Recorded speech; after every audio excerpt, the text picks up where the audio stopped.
So it's more just, it's all pre-planning. AARP has been an excellent partner to work with throughout our land development code reform process. They've been an excellent collaborator. The AARP Community Challenge Grant is assisting planning and design services with putting together an education and marketing strategy around accessory dwelling units. In June of 2021, we went to Metro Council, had them listen to us, and wow, they agreed, we won. So we started seeing the applications for ADUs increase. This opportunity really allows us to be able to talk about the value of ADUs, what this can look like, and normalize this sort of lifestyle. We've had a lot of support for accessory dwelling units from neighborhoods. We've had a lot of support from community organizations around accessory dwelling units, in recognizing the benefits of accessory dwelling units for all people within Louisville. ADUs can increase the availability of accessible and affordable housing, and everybody wins in the end. It's a win-win situation.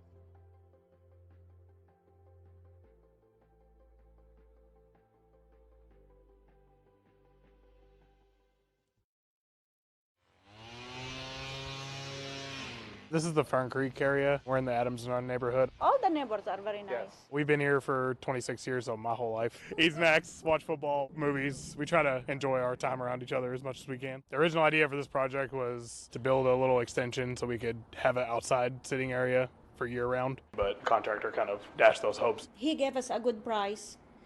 And I Googled him, he has 5 stars. We asked him for his insurance and his license, which he did, he have it. He kind of mapped out the plan, which made us think he was a legit inspector. And at first, everything seemed normal. They came out and they got the frame done really quickly. Then they got the roof on really quickly. We were waiting on the windows to come. We noticed the roof started to bow. When we started to kind of question him on that, he started to no-show. He started to not answer calls, texts.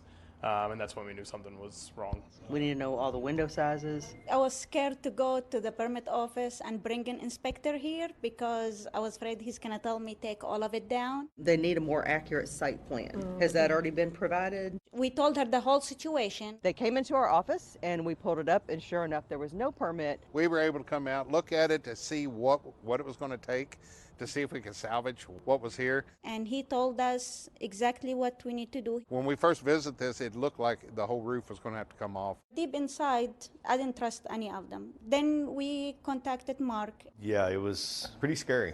When I opened it, the whole window just bowed out. He just had a couple of nails on each side of the window, even holding a double window in. We do see this quite often. I hate it for the homeowner because it just costs them more. Contractor was able to save some of the material because they had a lot of money invested in this. My guys were actually afraid to get up on the roof to tear it down. We actually supported the roof while we were taking it off. He did an amazing job. He was here on time. He finished it like exactly how we wanted. We had to plumb all the walls because all the walls were either leaning out or in. Put headers above the windows, set the beam on a wall. All the hurricane clips on the rafters, that's wind lift. We're going to do the rough end today to ensure that all the framing is right, the electrical is passed before any drywall insulation is covered in the end of the framing. Bunch of nails in it. Oh, so that's a 6-inch nail pattern. Check underneath the crawl space. Yeah, you can get back here and look. Oh, there's spiders down here. The homeowner actually did part of the work himself. Did a great job. It looks really nice. It's real close to our hearts. I mean, because the homeowners are actually the victims. Make sure you do research on your contractors first. Find a reputable one. Make sure the permit's pulled. If you're suspicious or you know work's been done with that apartment and you're scared to come in, the best thing is to come into our office and we'll figure it out. Kind of wish we went back and did that, but we did it now, so hopefully we can finish this project. Yeah. Metro Public Works is responsible for about 4,500 lane miles. It's a considerable cost to keep that in good and fair condition. So what we look at are alternatives to extend the life of that road. It is a relatively new technology. It's an asphalt-based material that provides that UV protection. It reflects heat back into the atmosphere, and then it can seal the pavement and prevent water from infiltrating and causing it to degrade. Louisville was identified as one of the most rapidly warming cities in the U.S. So when the cities are hotter, it has more stress and creates bad health outcomes. Up to 30% include paved surfaces, so streets, sidewalks, parking lots. So pavements are truly an area where progress can be made to help manage the urban heat island effect and reduce temperatures in cities. We got together with one of the manufacturers who is willing to do some complimentary pilot work. If it's 10 to 20 degrees cooler, then you're not going to be able to stand on the blacktop, but you can stand on the cool surface without your shoes. This is so much warmer than this. It's crazy. This feels cool to the touch. Right in this area, we have 5 different daycares. And prior to the installation of this parkland project, they did not have any green space to play. So this is going to be serving as an area for folks in the community. And when they run and play and cross the parking lot, then it's going to be much more comfortable for them as well. And that's why we saw this as a win-win. These cool toppings can provide both that reduced heat island effect and then also add some life to the roadway. Hopefully the test will show that we're able to do both, so we can have one product, one application that provides a whole list of benefits.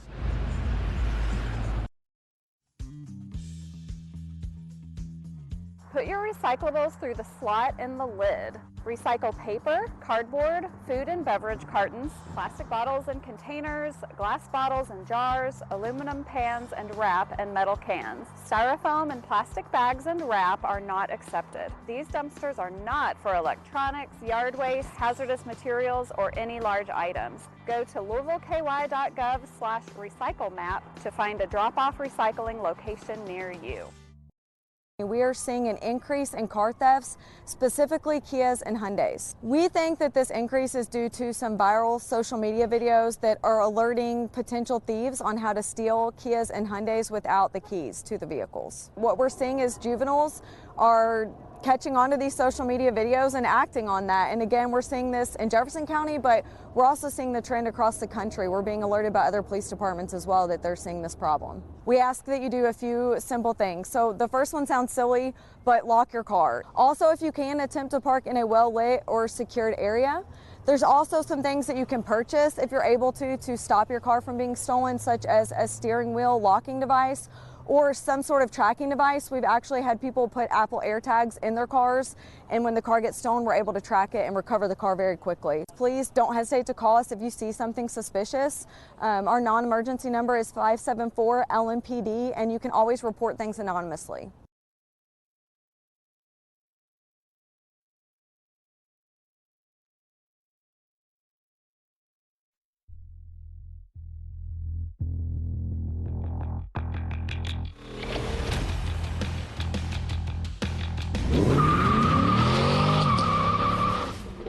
Illegal street racing and other dangerous driving have been reported on our roadways. This contributes to crashes, injuries, and fatalities. Louisville Metro Police Traffic Unit. Sir, the reason why you're being stopped at excessive speed? 115 people died as a result of crashes in Jefferson County this past year.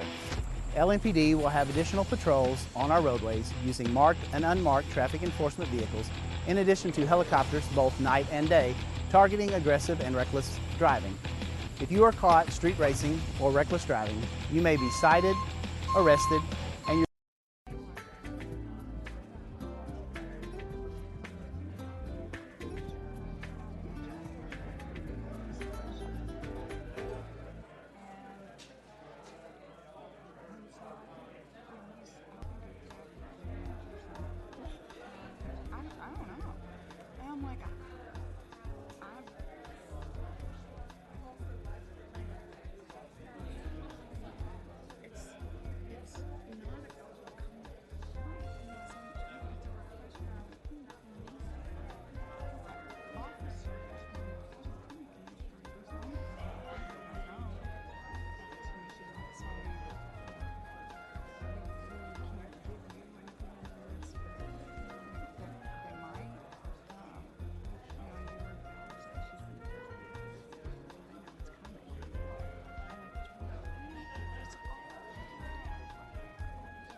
have to scrub floors.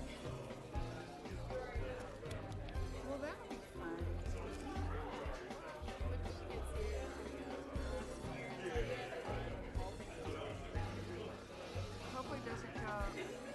Hopefully don't go in an hour or less. A couple of items are road closures. Those should go close. I'm able to stick around for the post-zoning items if needed. Not exactly familiar with her, but it didn't sound like significant unless expected. You want Travis to cover the items after the zoning items is what he's offering to do.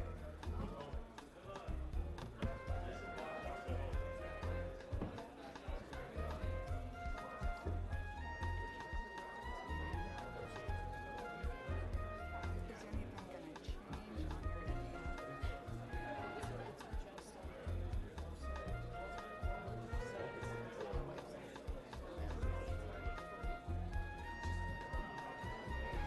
What do you want to text him?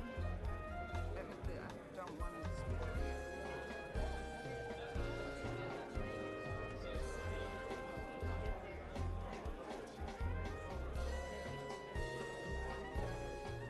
Metro TV, 30 seconds. 30 seconds, Metro TV.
The regular Louisville Metro Council meeting of February the 16th, 2023 will please come to order.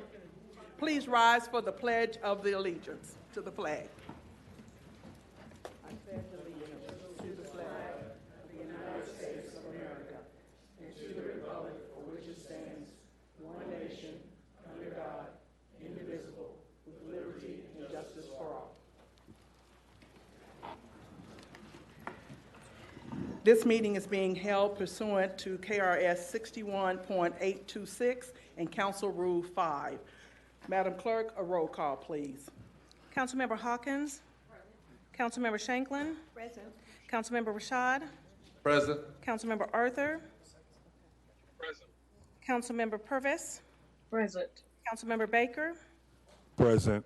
President Pro Tem McCraney. Here. Councilmember Armstrong. Here. Councilmember Owen. Here. Councilmember Mulvihill. Here. Councilmember Kramer. Here. Councilmember Blackwell. Here. Councilmember Syme. Here. Councilmember Fowler. Here. Councilmember Chappell. Here. Councilmember Reed. Here. President Winkler. Here. Councilmember Parker. Councilmember Piagentini. Councilmember Benson. Present. Councilmember Rui. Here. Councilmember Engel. Present. Councilmember Hudson. Here. Councilmember Flood. Here. Councilmember Batshon. Here. Councilmember Ackerson. Madam President Pro Tem, you have 26 present and a quorum. Thank you. First, Councilwoman Shanklin wishes to recognize her special guest. Councilwoman Shanklin, the floor is yours. Madam Chair, President, I will not be going down. I don't want to take a chance going down the steps. Caleb and Philip, Councilman Baker are going to go down. And I will take a picture with them if they come up here.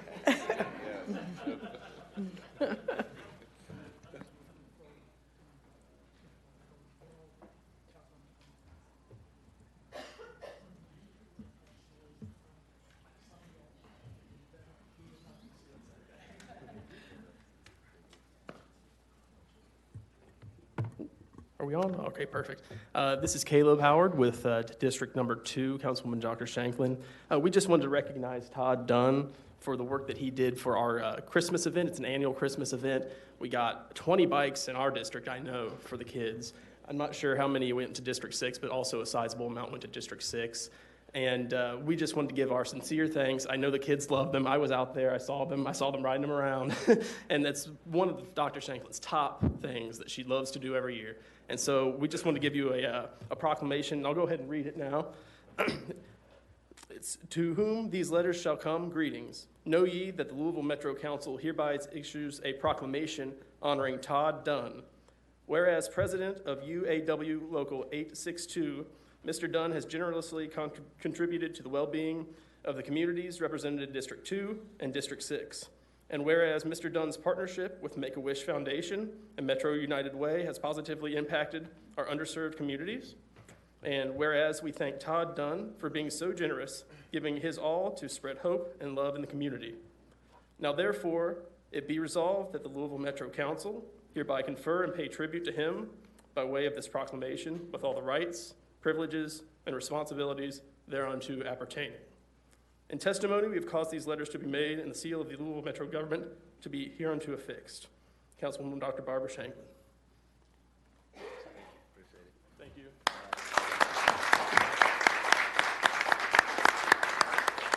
And I also would like to have some time for Councilman Baker to make a few comments.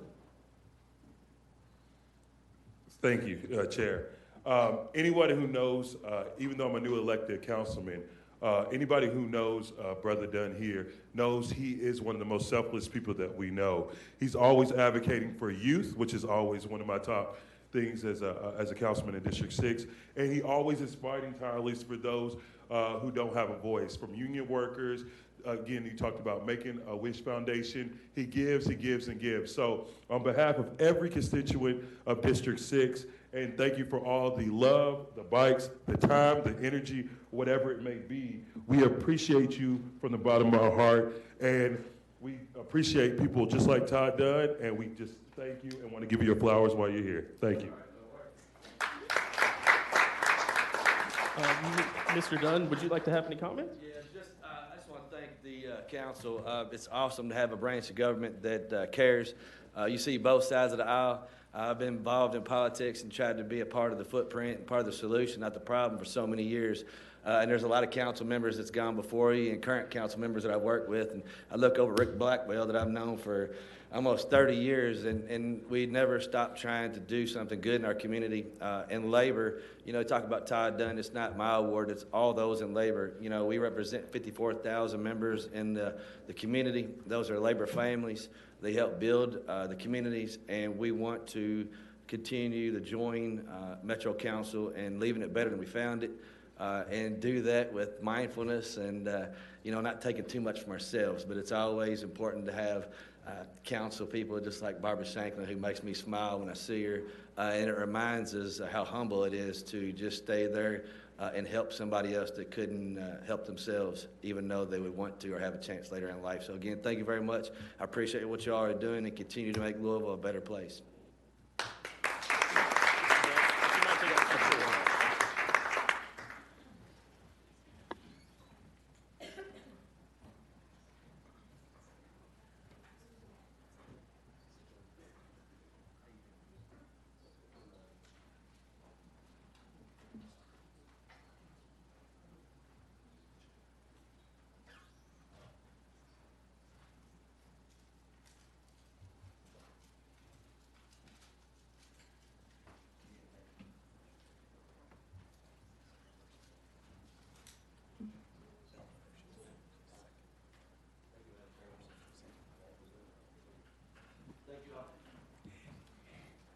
Next, I believe Councilman Piagentini has invited a few special guests. Councilman Piagentini, you have the floor, sir.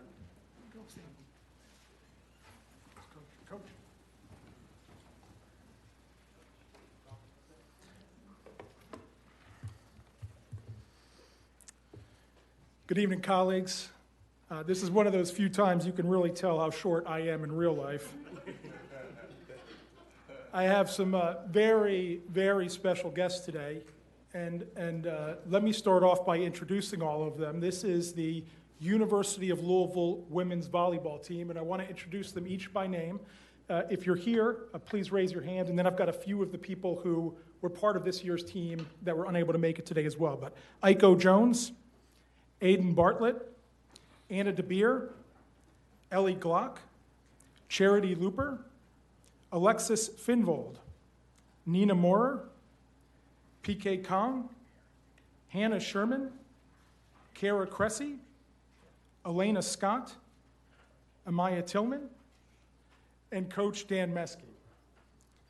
And unfortunately, we weren't able to be joined by the head coach tonight, but let me also acknowledge some of the players that were part of this rostered season who are not able to join us, and that's Claire Chaussee, Alexa Hendricks, Cece Rush, Nena Mbonu, Paige Morningstar, Raquel Lazaro, and Sydney Shetman. Ladies and gentlemen, Louisville is a volleyball town. We have more talent per square foot in this sport than in any other city in America, and I'm convinced of that. I brought my daughters, when we moved here, they were 2.5 years old, and I was a big soccer guy growing up. And so, of course, I enrolled my girls in soccer, and they were in the Catholic school system. And I got absolutely hazed by all of my friends for why my daughters weren't playing volleyball. And I didn't understand it until finally they hooked me. And even this weekend, my family's heading out of town with thousands and really tens of thousands of other families to St. Louis, of all places, to play volleyball in a huge tournament, of which these ladies are very familiar with. I do want to take a minute, a somber moment, to acknowledge that actually it was 3 years ago, 2 days ago on Valentine's Day, that we lost 4 members of our volleyball community. And Carrie and Casey McCaw. Carrie was 44 years old. Casey was 12 years old. Leslie and Ryan Prather. Leslie was 40 and her daughter was 12 years old, who were killed, and Leslie was a member of our own Louisville Fire Department, who were killed in a tragic car accident while heading to one of these tournaments. So I wish everybody that's heading out, including my own family, a safe weekend. But part of the reason we are a volleyball town is because of this team right here and the amazing work of these ladies and their coaching staff.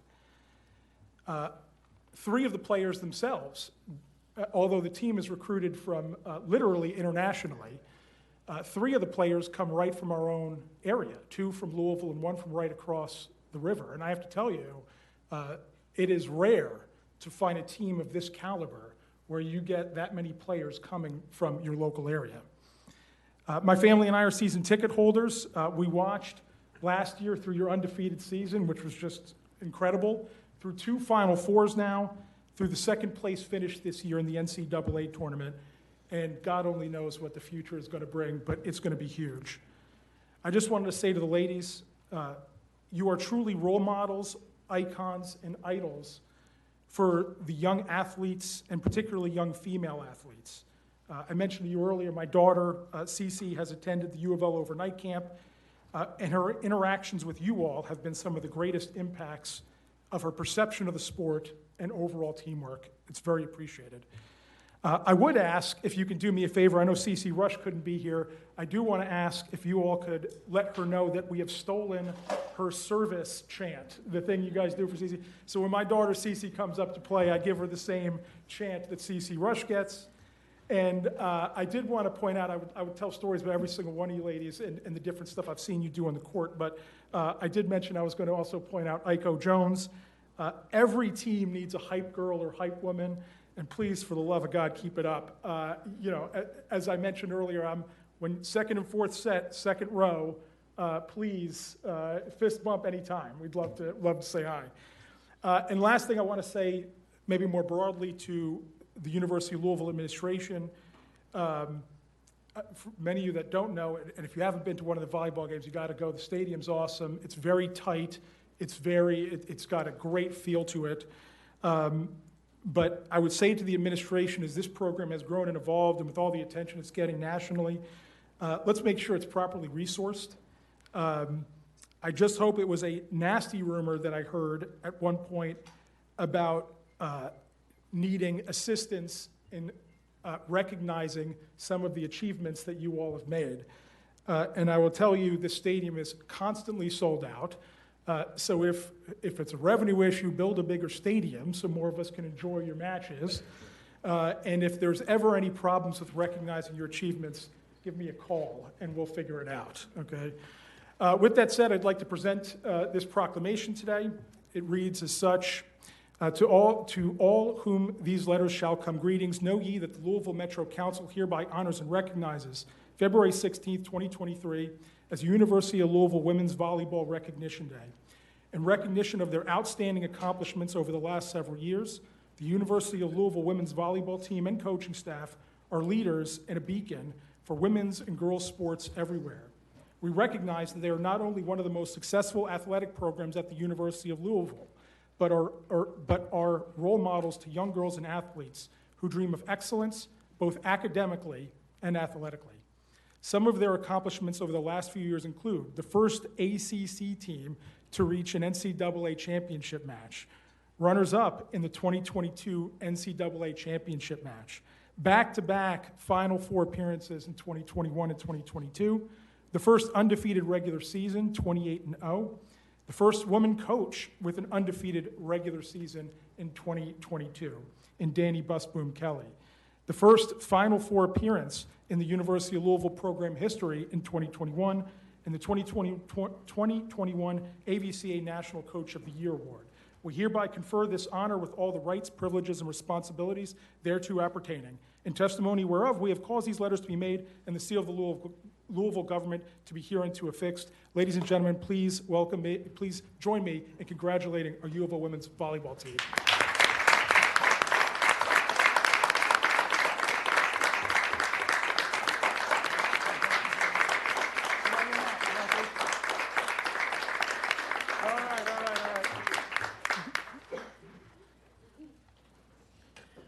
Please forgive me if I stumble over my words. I'm a little emotional. My name is Aiko Jones, and we, on behalf of my team, we just really want to say thank you for inviting us here and presenting us with this proclamation. I think, or I know, it means a lot to us. It means a lot to those who aren't able to be here. It means a lot to our university, to our athletics department, and like you said, to the city of Louisville. I think you talk about role models. The people standing behind and beside me are some of my biggest role models, and I think we feed off of each other's energy, and we try to be good people, and we try to let those who watch us play feel that and enjoy that, and I think that's one of the biggest reasons why we have been able to do all those things that you just said, and we are grateful that you are able to see that and that you've chosen to recognize that. It means a lot to us, and we will continue to do our best to hold this standard high. Awesome. Thank you. Thanks,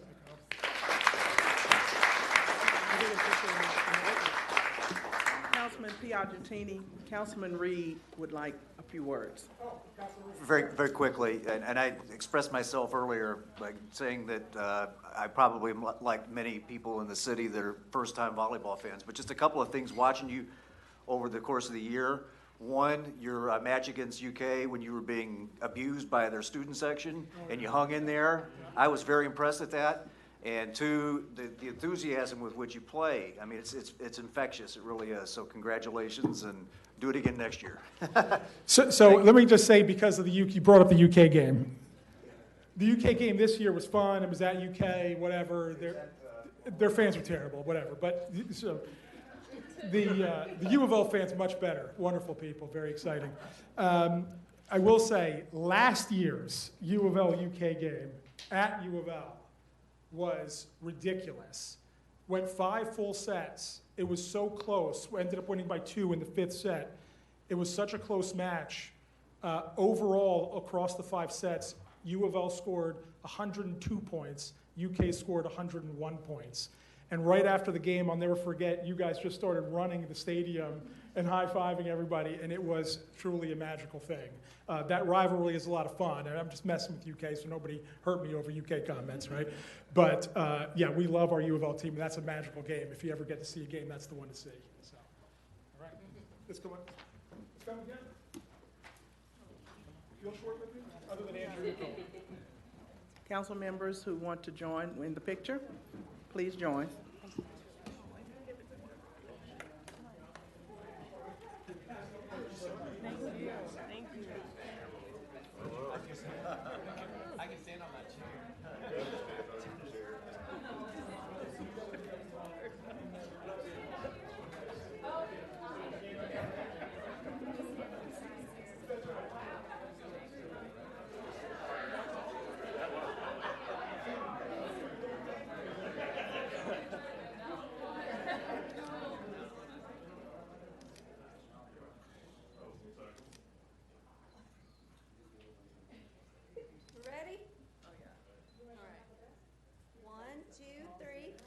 couple. 1, 2, 3.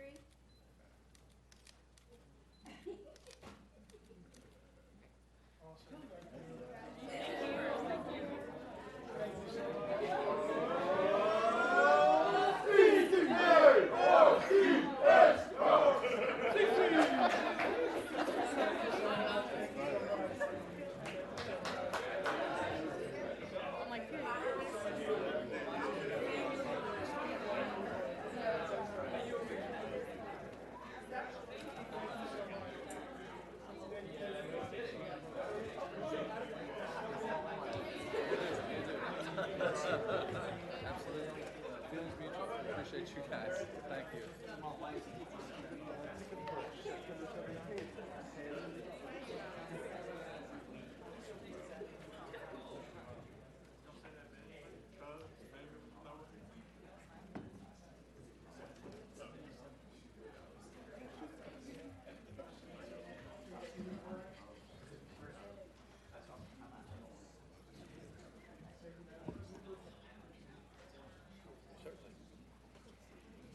Next, Councilwoman Fowler has invited Mrs. Wanda Trimble and her team as special guests. Councilwoman Fowler, the floor is yours. Thank you, Madam Pro Tem. If y'all would like to come out. So behind me, I have got Wanda Trimble, who is just astounding at what she does. You know her because she brings food to us all the time, which is so a blessing, so much a blessing. But she also organizes behind the scenes and makes sure that kids from Valley High School have a good holiday season, and make sure that kids in around Valley Station have coats to wear when it's cold outside through Wayside Coat Project. So I'm here today to honor her for her hard work and those of the community that stepped up to help make it possible. First, we have Matt.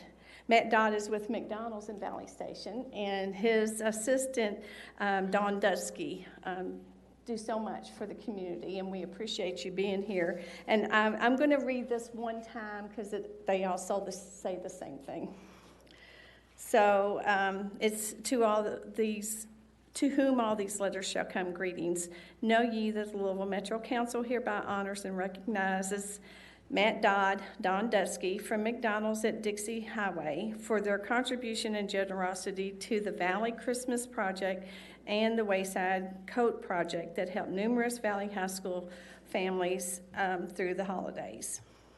We hereby confer this honor with all of its rights and responsibilities thereunto appertaining in testimony whereof we have caused these letters to be made and the seal of Metro Louisville hereunto affixed. So I'm going to give that to you, Matt, to pass on, and there's a little Metro for you and Dawn. Thank you so much. Thank you. And then we have Wade Owen and James Ray from Barkhead Heating and Air.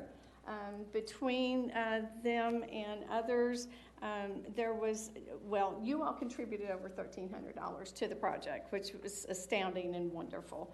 So I'm not going to read it again, but there's the little pins for you both. Thank you. And then we have Jason Nyman.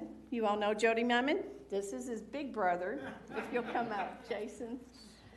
He is the fire chief at PRP Fire, and we appreciate the efforts that you made because you all brought in, let's see, over $1,500. So thank you for that. And then total, between them and about 10 other, we had Gen Care, Freedom Seniors Services, Walmart Outer Loop, Myers on Dixie, Kohl's, and Bluegrass Auto Fleet. And then, of course, Wanda, who helped make this all possible with over $6,000 going to the kids at Valley High School. So thank you. And here is a proclamation for you as well. Thank you. Appreciate you. Yeah, we can do it right here. Y'all want to come in and we'll do a picture?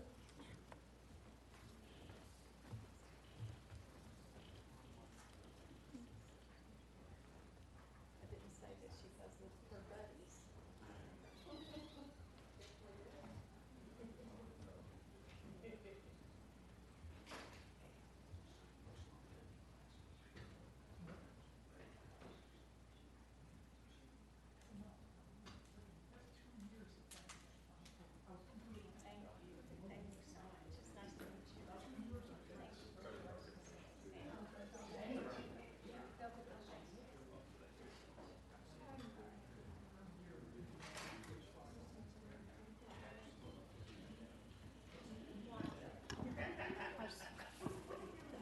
Thank you.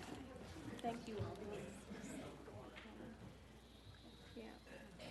Stuff for you. I'll be Go to the hospital. Oh, no, I'm so sorry. Is your office, Cindy, is your office open where I can get this stuff? Is your office open where I can get this stuff? Oh, Thank you, Ms. Trimble. Thank you. And congratulations, gentlemen. We are so very proud of you and very, very honored to have you today. Well deserved. I'd like to remind everyone to silence your phones and other electronic devices. Madam Clerk, are there any addresses to the council? Yes, ma'am, there are. Let me remind those addressing the council to please refrain from using any profanity or making derogatory statements to council members. Madam Clerk, please call the first speaker. Rashad McClain.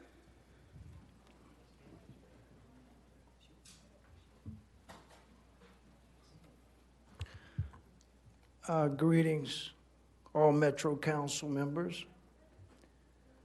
First of all, thank you all for providing leadership. It matters and it does make a difference. Last year I stood in this chamber and I asked one simple question, that if our wise elders were correct when saying it takes a village to raise a child, what happens if we fail? If I understand there's 1.4 million constituents that represent Louisville Metro, each one of you have been entrusted with a leadership role that means the world to the senior citizens, people living at and below poverty. And even you have constituents who are yet to be born.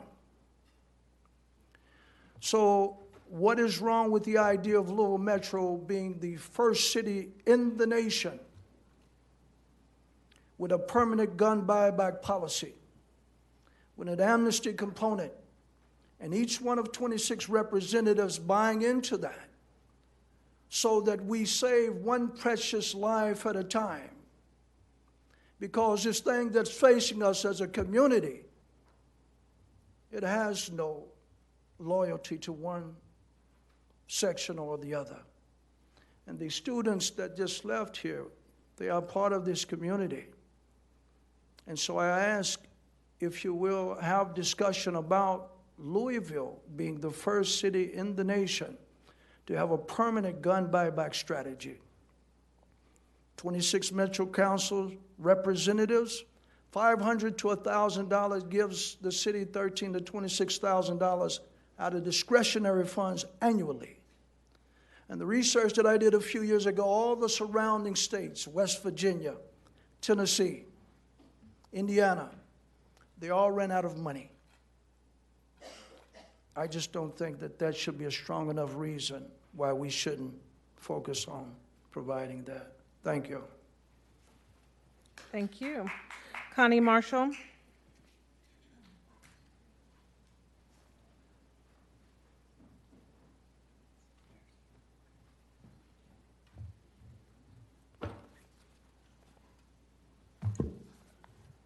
I'm sorry I don't have a lot of pleasant things to say. I'm going to tell you about the corruption in this town that involves several officials, and I don't have enough time to tell you about all of them. I'm going to tell you about some of them. My name is Connie Marshall. My website is justiceforallcitizens.com. My email address is conniecmarshall@gmail.com. My topic is police corruption, LG&E corruption, and circle of corrupt officials in Kentucky. Tim Melton, manager at LG&E, sent a death threat to himself and signed my name as a sender after I told him I was going to report him to his corporate office for sending people to install items without ID, refusing to give their names, and telling me I could not record them. David Millay, LG&E Security, Jeremy Livers, detective, and other police whom have previously sent 30 hate, sexual degradation, death threats to me and confessed in writing they sent them, participated in creating the death threat Tim Melton sent to himself. See Exhibit 2 that I gave you all. Ronald Borstein, detective, is also involved in the corruption. LG&E illegally attached Verizon 5G to my home, which caused a fire in my home. Frequencies that affected my health, intercepted and destroyed electrical appliances, and killed my 2 pet poodles. When I filed against Verizon with FCC, Verizon stated they had nothing to do with it, and that LG&E attached the lines. See Exhibit 3 I turned into you all. I filed against LG&E with FCC, and LG&E came and removed the lines. They have attached other illegal devices, recorder, fiber optic, etc., around my property. There is a corrupt circle of officials in Kentucky, and it's not just the police. Louisville Metro Police sent people to murder me twice and confessed to it 3 times in writing and also confessed in audio. See Exhibit 1 I gave you all. County Attorney's Office fabricated, forged the facts and stated it came from my neighbors, in which they stated that my neighbors said, please do something about this lady. She is spitting on cars, talking bad about the police. We are afraid to let our children out. I gave all my neighbors a copy. They didn't send the fax. County Attorney's fax number was at the top, which means they faxed it to themselves. John Yarmouth's office and Russell Coleman's previous U.S. attorney told me they sent my information to the FBI on Sycamore Station Lane and to call them for assistance because I gave packets to John Yarmouth and Russell Coleman. I contacted the FBI and I taped them. They said, we told you not to call here. I taped them several times saying, we told you not to call here as soon as I give my name. So corruption is in a lot of offices. I contacted the Department of Criminal Investigations for assistance, which is the DCI, and Wolf, I can't think of his first name, I've taped everybody, threatened me and stated, I know about your dealings with the Louisville Metro Police, and we are not going to assist you, and if you don't stop calling, we're going to come down there and we're going to. And I said, are you threatening me? How do you know I'm telling the truth? I can assure everybody in here, nobody's going to sue me for defamation libel, defamation slander, none of that. I own 2 cars, one's a Jaguar convertible. I own my home and I work. Ain't nobody going to sue me. But they are using directed energy weapons, which I know about because I spoke in Washington about it. I'm on my website, justiceforallcitizens.com, speaking about it. Thank you. You better know that the corruption is not just the police department. Madam President Pro Tem, that concludes the addresses to council. Thank you, Madam Clerk. Next, we have approval of council minutes for the regular meeting of February the 2nd, 2023. Are there any corrections or deletions? May I have a motion? Motion and a to second? approve. Second? Second. The minutes have been properly moved and seconded. All those in favor say aye. Aye. Opposed? The ayes have it. These minutes are approved as written. Next, we have approval of the following minutes of the committee in 2023. Special Committee of the Whole, February the 2nd. Regular is Planning and Zoning Committee, February the 7th. Labor and Economic Committee, February the 7th. Equity, Community Affairs, Housing, Health, and Education Committee, February the 8th. Government Oversight, Audit, and Appointment Committees, February the 8th. Parks and Sustainability Committee, February the 9th. Budget and Appropriations Committee, February the 9th. Are there any corrections or deletions? Motion to approve. Second. The minutes have been properly moved and seconded. All those in favor say aye. Aye. Opposed? The ayes have it. These minutes are approved as written. Our next order of business is the consent calendar. The consent calendar comprises items 13 through 17. Are there any additions or deletions? Madam Clerk, a second reading of these items. The following legislation was forwarded from the Budget and Appropriations Committee. Item 13, an ordinance amending ordinance number 083, Series 2022, and ordinance number 084, Series 2022, relating to the fiscal year 2022-2023 operating and capital budgets respectively by transferring $100,000 from the District 2 Neighborhood Development Fund to the District 2 Capital Infrastructure Fund. Item 14 is an ordinance appropriating $7,168 from District 18 Neighborhood Development Funds through the Office of Management and Budget to Windmeyer Place Homeowners Association for sidewalk repair and maintenance. The following legislation was forwarded from the Government Oversight and Audit and Appointments Committee. Item 15, the appointment of Brian Schmidt to the Jeffersontown Fire Protection District Board. Term expires June 30, 2023. Item 16, the appointment of Mark Ratterman to the Jeffersontown Fire Protection District Board. Term expires June 30, 2024. The following legislation was forwarded from the Labor and Economic Development Committee. Item 17, a resolution approving and granting of local incentives to Consumer Cellular Incorporated and any subsequent assignees as approved affiliates thereof pursuant to KRS Chapter 154, Subchapter 32. Read in full. Thank you. May I have a motion and second for approval? Motion. Second. The consent calendar has been properly moved and seconded, requiring a roll call vote. Will you please call the roll, Madam Clerk? I'll open the voting. Councilmember Arthur? Yes. Councilmember Purvis? Yes. Councilmember Chapel?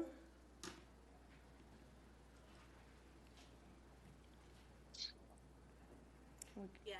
Thank you. President Winkler? Yes.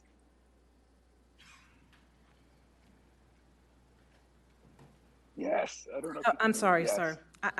We got you. I'm so sorry.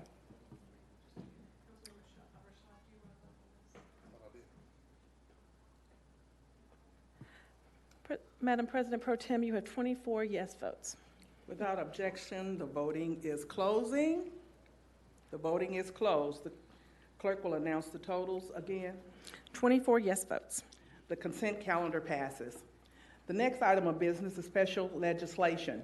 Madam Clerk, a reading of item 18, please. A resolution amending Rule 5A.02 of the Rules of the Legislative Council of the Louisville Jefferson County Metro Government regarding the notice required to initiate a video teleconference meeting. Read in full. Motion to approve. May I get a second? Second reading. The resolution is before us. Is there any discussion? Council Member Piagentini. Yes, thank you, Madam President Pro Tem. These are some original changes that we had proposed and we had held a couple weeks ago related to our rules on being able to initiate virtual meetings. The intent of some of these original changes were to make the requests more specific and encourage people to utilize this building, right, to come back to City Hall, to come back downtown. I believe there are some proposals for amendments, so I'll turn it back to the President Pro Tem for those that would like to make amendments. Thank you. Thank you, Councilman Piagentini. Councilwoman Chambers Armstrong. Thank you, Madam President Pro Tem. I had mentioned in caucus perhaps tabling because there were some outstanding legal questions. It's my understanding that folks would prefer to go ahead and move that along, so I have no intention of making a motion to table and ask for folks' support in going ahead and moving this rule change forward tonight. Thank you. Thank you. Councilwoman Fowler. Thank you, Madam Pro Tem. So, what I have is, I hope, a good solution for what you all have proposed, even though, you know, our state law allows virtual meetings. You know, it's just the lay of the land. I understand everybody wants to get back to business, and I think most of us are here as much as you know, every time the doors are open for a council meeting, for sure. But this is the language: all meetings shall be held fully in person unless a member of the body is scheduled to meet provides timely written notification of his or her intent to attend virtually. Only committee members may initiate a virtual meeting of of that committee. Any member of council may initiate a virtual meeting of council. The member must notify the clerk in writing of their intent to participate virtually in a meeting via email, and that email must be received by the clerk no later than noon on the business day preceding the date of the meeting. No notification received after 12 on the business day last preceding the date of the meeting shall be effective. If notification is untimely, the meeting shall proceed fully in person, and any member must be physically present in person to participate. And this is all on uploaded on your system. Under C, the changes would be second sentence. If the clerk receives a timely notice of virtual participation for a council meeting, the clerk shall forward the request. Only the council member requesting a virtual meeting, and the clerk shall promptly re-notice the meeting as a video teleconference meeting as required by Kentucky Open Meetings Act. And basically that's the gist of it. Is there any questions? Do I hear a motion? How about that? First, may I have a motion Yeah. and a second for the floor amendment? Second. Motion, Winkler. Motion by President Winkler, seconded by Councilman Kramer. It was Councilman Mulvihill. Is there further discussion? Hearing none, this is a resolution Madam allowing President, I'm in the queue. That's where I got your name. Councilman Kramer. Thank you, Madam President. I'm going to ask my colleagues if they would please consider a no vote on this particular amendment without a whole lot of discussion or debate. There will be a following amendment coming. I've got an amendment also in the system. I would point out to my colleagues that in the intervening weeks between the last time we met and today, I've engaged in conversations with several members of the council. I thought as of Wednesday, I thought that we were moving forward together on an amendment. I found out today that an amendment that I thought we were in agreement on and that we were moving forward with was going to be ignored.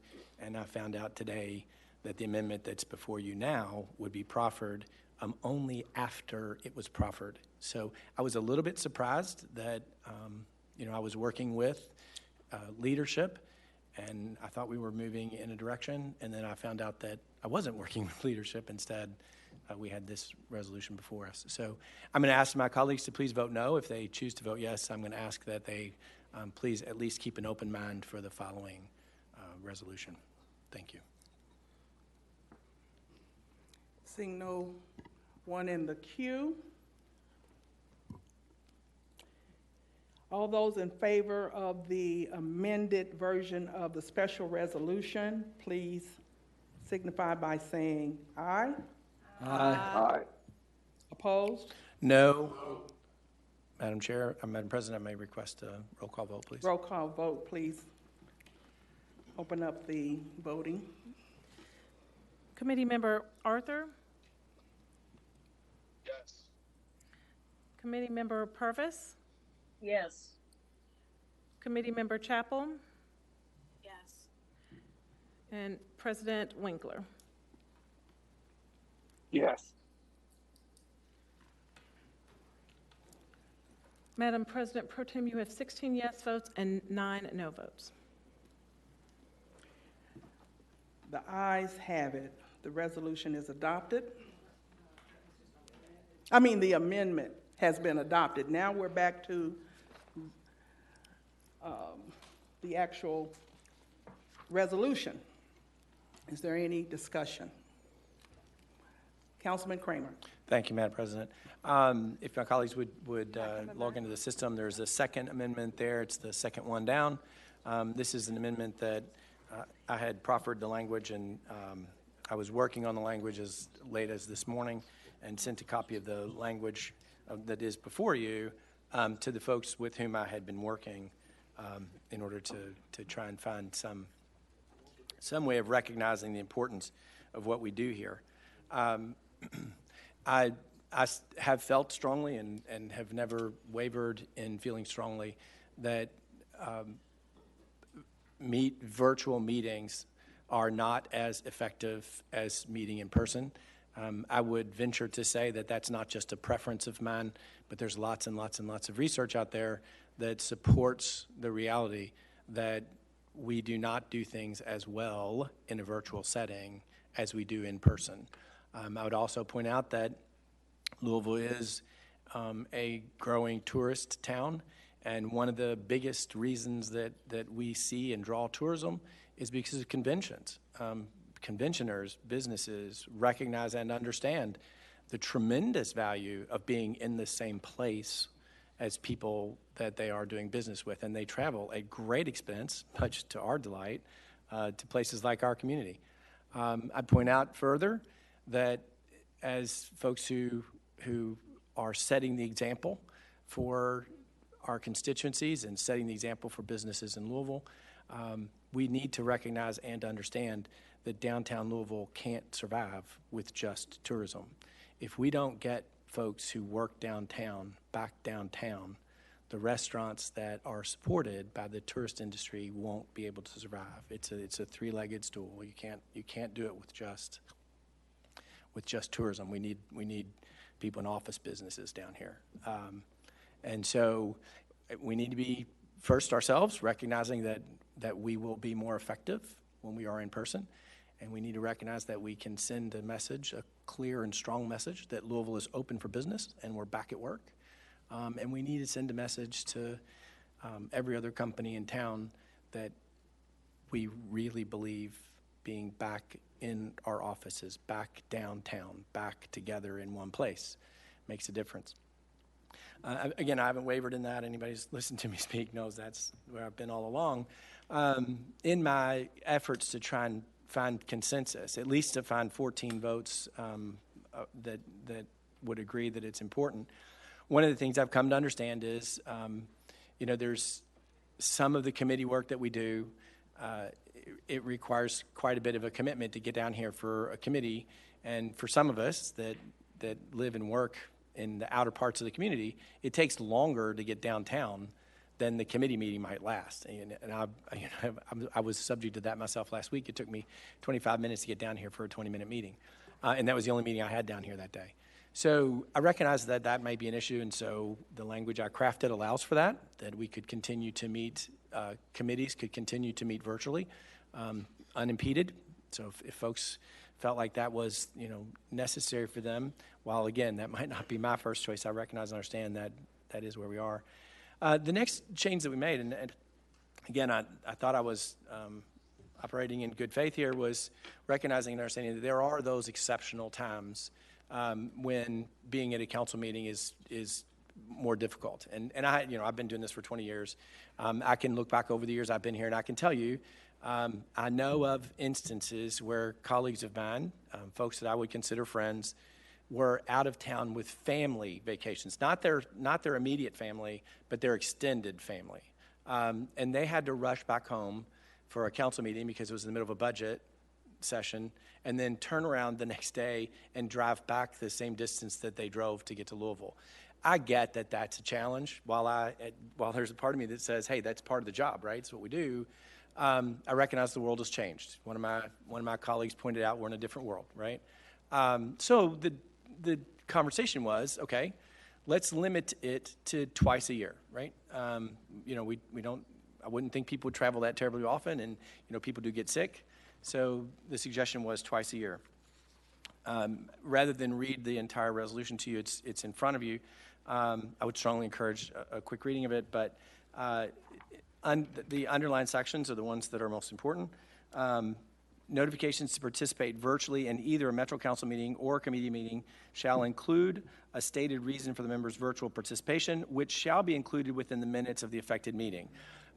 Someone in a conversation with me today suggested that it didn't feel very appropriate that council members would have to ask permission, which I thought was interesting that was the comment that was made to me, because that was precisely the comment that I had made to some others, right? We are all elected by 29,000 people, and none of our bosses are on this council. So we don't have to ask permission. The president of the council doesn't get to tell me what I can and can't do. And I don't want to create a rule that gives the president that kind of authority. So if you read what's proposed here in my language, I don't propose that the president has that authority. What I propose instead is that council meetings would be in person. If one needs to attend virtually, then one would notify the clerk, and 2 meetings a year, that council meeting would be able to attend virtually. It's not, nobody, you don't need permission. The only notice, the only notice, excuse me, the notice that requires an explanation is in the public record. It's not, I'm not asking for you to tell me why you're not coming so I can decide if it's a good enough reason or not. The public has a right to know. If you're not here, why? Are you traveling? Are you ill? Is there something going on? Is it just a stated reason? And it's not when you wait for an answer. It goes in the record, right? And you can decide how you want to word that yourself. Goes on to say a Metro Council member may participate virtually in no more than 2 meetings per year. I think I read that. And then it allows for emergency provisions. There might be a situation or occasion where we run into another pandemic or where there's some kind of a natural emergency, and we may have to actually switch to a virtual meeting in that case. So it does allow for that. But primarily what it does is it establishes that council meetings will be in person, that it recognizes and understands that there might be those exceptional situations where someone may need to not be here, and with a notice to the clerk that council member would be able to attend virtually. And they would be able to notify the clerk that they're attending every committee meeting virtually. So I'm asking for a yes vote. I'm happy to answer questions. Thank you. Council President Winkler. Make that in form of motion. The motion is before us. It has been seconded. Is there any discussion? President Winkler. Yeah, I'll just make one very quick comment, and just to say that I think the previous amendment already covers this. I mean, the only material difference here is putting the limit of 2. I think it's an unnecessary change. I mean, one, if you look at the room today, the only people who aren't there are either traveling or sick. I don't think it makes any sense whether you say it's twice, it's 3 times. I mean, I think, you look at the last meetings of last year, first meetings of this year, basically whoever can come is there. And I much favor people having the ability to vote, because the alternative is not to come. The alternative is to not be there and to not vote and not represent the 30,000 people that each of us represent.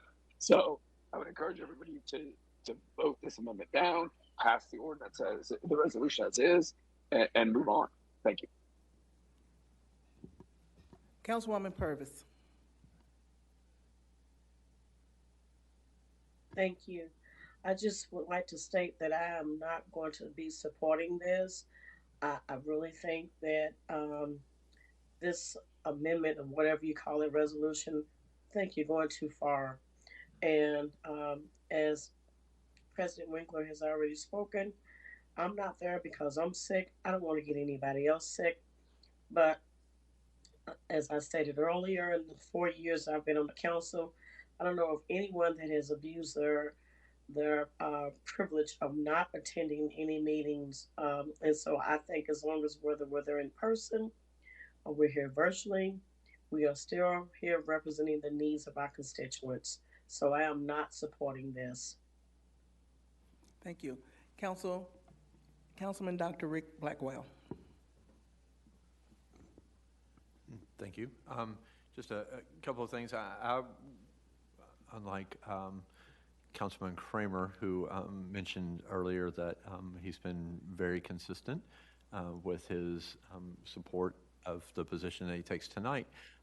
My position tonight will be a little different from where I've been in the past, because I have been a supporter of bringing folks back for the council meetings. And I still do believe that is the best situation. I agree wholeheartedly that we work better as a body when we're here together. When you can see each other, you can read body language much better. And so, and what I've always argued is it doesn't give you what I call the coward clause that allows you to, if we're going to have a room full of folks who are against the position that you're taking, that night you suddenly go virtual.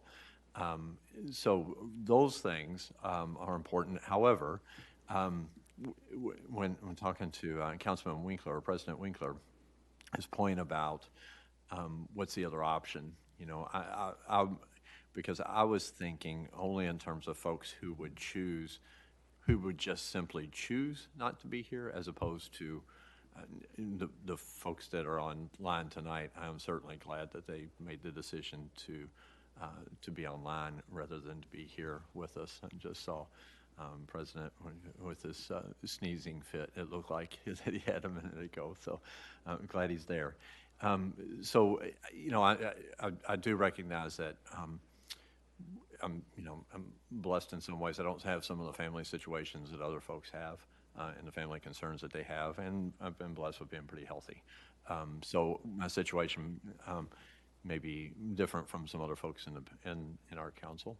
And so that's led to my change, because if it's a matter of sickness or it's a matter of family obligations or whatever it might be, I think the president is exactly right. It's not a matter of that person will make the decision to come here if we're virtual. It's just we're simply not going to have that council district represented on that night. And so that's what's changed my mind. I wanted to explain to colleagues why I had changed my mind on my position on it. Thank you. Thank you. Councilman Arthur? I'm sorry. Councilman Piagentini.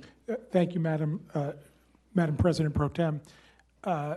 Appreciate Councilman Blackwell's position and understand the logic, makes some sense. I do want to say I have been questioned about my ability to juggle this job to represent my district and what that entails with my other obligations. Those obligations include family. We've all sacrificed. I think many of us here have sacrificed time with family to do this job. That includes professional sacrifices. There's all kinds of sacrifices that have been made here. And that's a legitimate question, an assumption that people have, which is I don't think anybody here ran because they thought it was going to be convenient. They ran to serve. And I'd say that every single one of you who I've talked to, you ran because you wanted to serve. So although I appreciate what you're saying, Councilman Blackwell, I would say that it's the expectation that we make time for this, even if that means sacrifice. And again, I think what Councilman Kramer here has done is balanced that, which giving the opportunity for some of that flexibility while defaulting and saying, we have an appointed place of duty, and there was an expectation, particularly when you look at the infrastructure that our taxpayers pay for to facilitate the work that we do, it's important we use it. So that's my position. I'll be supporting Councilman Kramer's amendment. Thank you. Councilman Owen. So I've been involved in some of the conversations over these rules changes as well, and I have been a proponent also of getting people back, getting all of us back in person as much as possible. And I talked last time about the symbolism involved in that. There is symbolism in words in a rule, but I guess ultimately the best symbol we can send to the people of Metro Louisville is by showing up, by being here. That is the most important symbol that we can make. I've gone back and forth on this. I think at the end of the day, we're all adults, and we all are responsible to our constituents. And I encourage all of us to show up at every opportunity that we can possibly make to be here. Showing up is more than half the battle. But I think at the end of the day, I will be voting no on this amendment. Is there any further discussion on this amendment? Councilman Bashon. Thank you, President Pro Tem. I'm going to support Councilman Kramer in this, and I'm going to piggyback a little bit off of Councilman Piagentini and his statement of sacrifice. We all do this job to serve our communities, and I think it's our fiduciary responsibility, not just for our districts, but for our city in a whole. If we are not downtown and we are not serving and showing that presence, what does that say to the rest of the community? What does that say to the rest of the city, as well as the rest of the businesses in our community that have gone virtual that should be back downtown? Seeing no one further in the queue, the amendment is before us. Roll call, or this could be a resolution allowing a voice vote. All those in favor say aye. Aye. Opposed? No. No. Madam Chair, Madam President, could I have a roll call vote, please? Roll call, please. Madam Clerk, open the voting. Committee Member Arthur? No. Committee Member Purvis? No. Committee Member Chapel? No. Oh, sorry, one moment. Okay. President Winkler? No.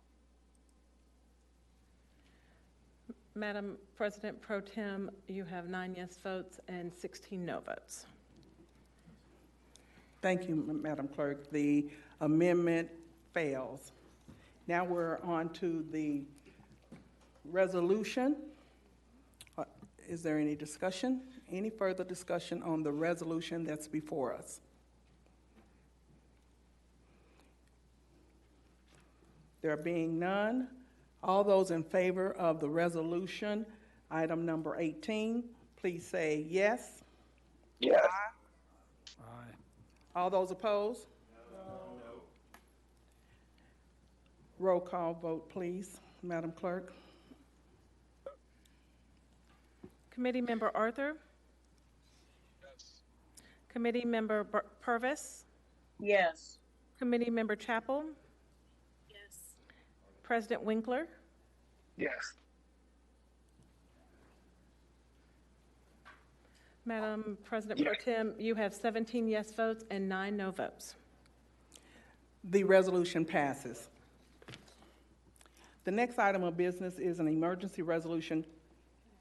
Yes. This is, I'm sorry, Madam President Pro Tem, I just want to clarify, whenever we did the amendment by substitution that was accepted, it shows that I think you and Councilman Winkler were the sponsors. I just wanted to make sure that Councilman Piagentini did not want to consider a continuing sponsorship. Okay, this is a technical question. Would you like to continue being a sponsor or remove your name from what has been approved? Thank you, Madam President Pro Tem, and thank you to the Metro Clerk. Since I voted against it, I think it would only be reasonable that I removed my sponsorship. Thank you. Thank you. Thank you. The next item of business is an emergency resolution added after the publishing of the final council agenda. To permit this late addition, we need to vote to suspend the rules. Pursuant to Council Rule 5.12, the council may dispense with Council Rule 6.06 to allow the late acceptance of this legislation with a 2/3 vote. Are there any questions? Motion to suspend the rules. Second, Winkler. Are there any questions? All those in favor say aye. Aye. All those opposed say No. no. The ayes have it. Do we need a roll call vote, Madam Clerk? No, ma'am. It's good. Next, pursuant to Council Rule 7.01A, we will need a 2/3 vote to consider the legislation as an emergency. Are there any questions? Motion under Rule 7.01A.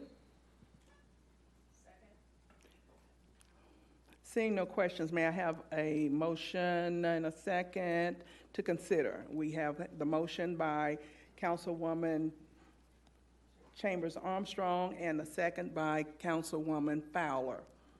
All those in favor say aye. All those opposed? The ayes have it.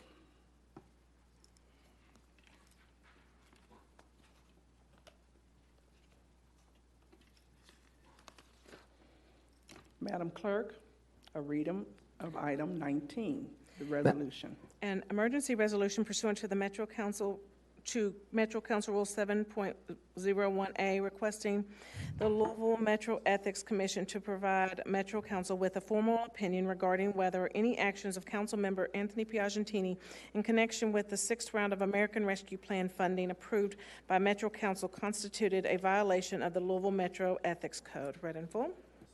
May I have a motion and second for approval?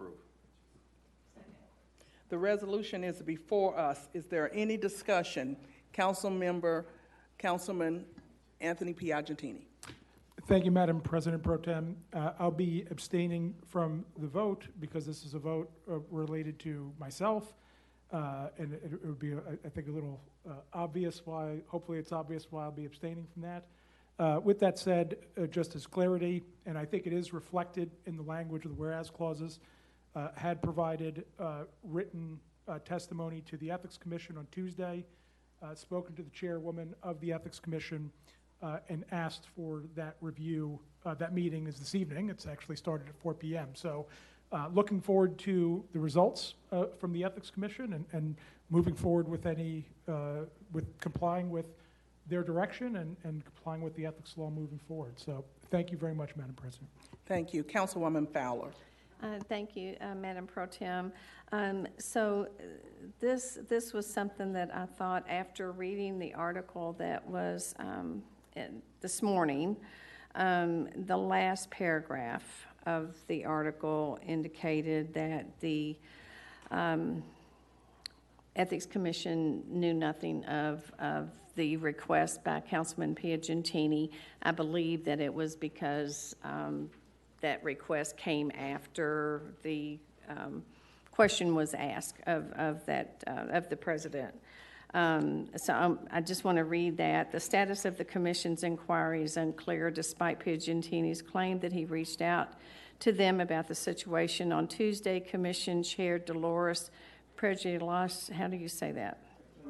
Thank you, said she did not know about any formal request related to any conflict of interest concern with Piagentini. So, you know, that's what's going to be out there. That's what people are going to see, and they're going to wonder what we're doing. So I thought, even though Councilman Piagentini has requested that formal request from them, that we as a body should do that just to make sure that the viewing public knows that we, even though he has made that, and I know I've seen the emails, the general public does not know that. So anyway, I wanted to read the resolution. You all have that.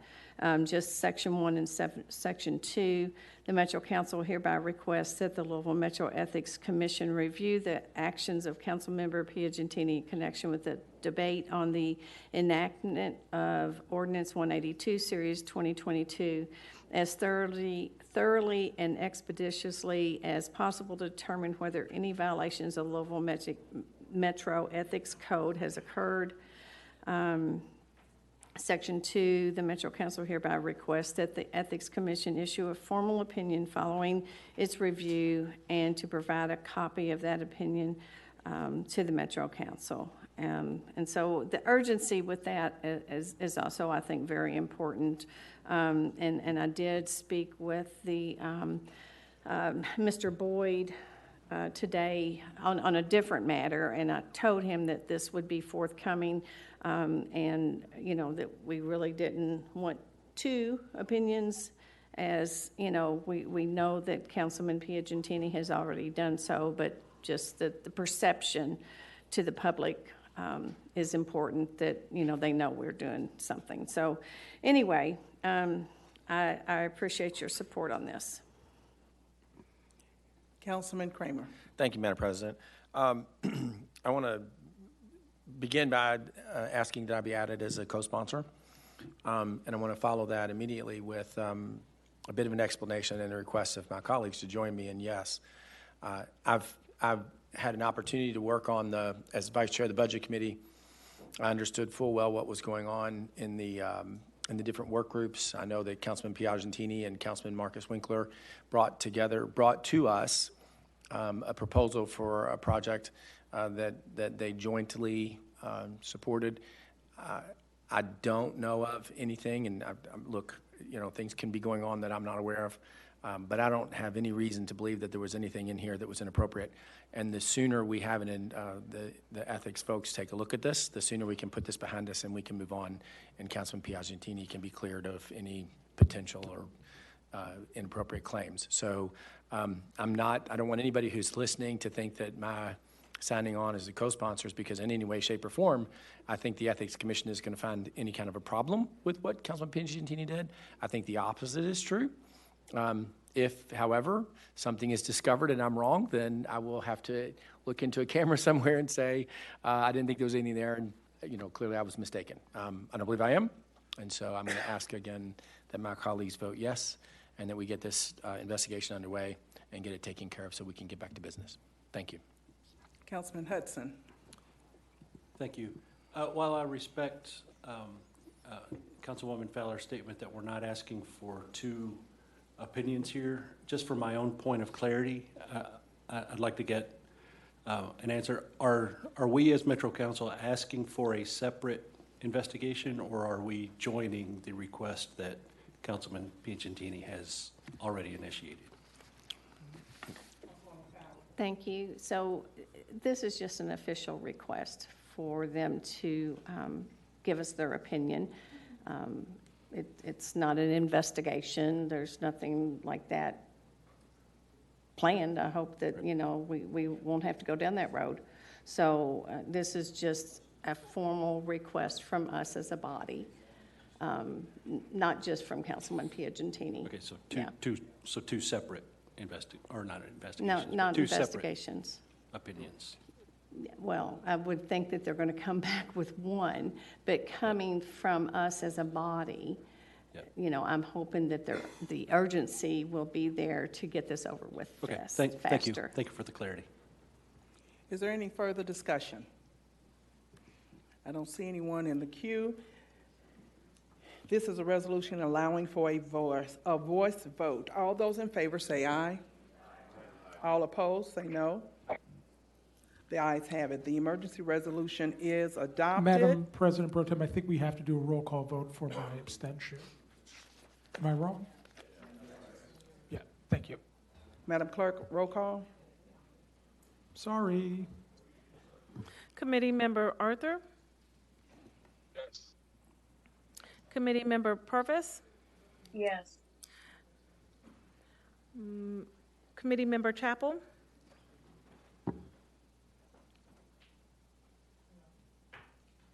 Committee Member Chappell? Yes. President Winkler? Yes. Thank you. Where is he? Madam President Pro Tem, we have 23 yes votes and 3 abstentions. Thank you. Council members, in order of your district, I would like for you to please explain your abstention.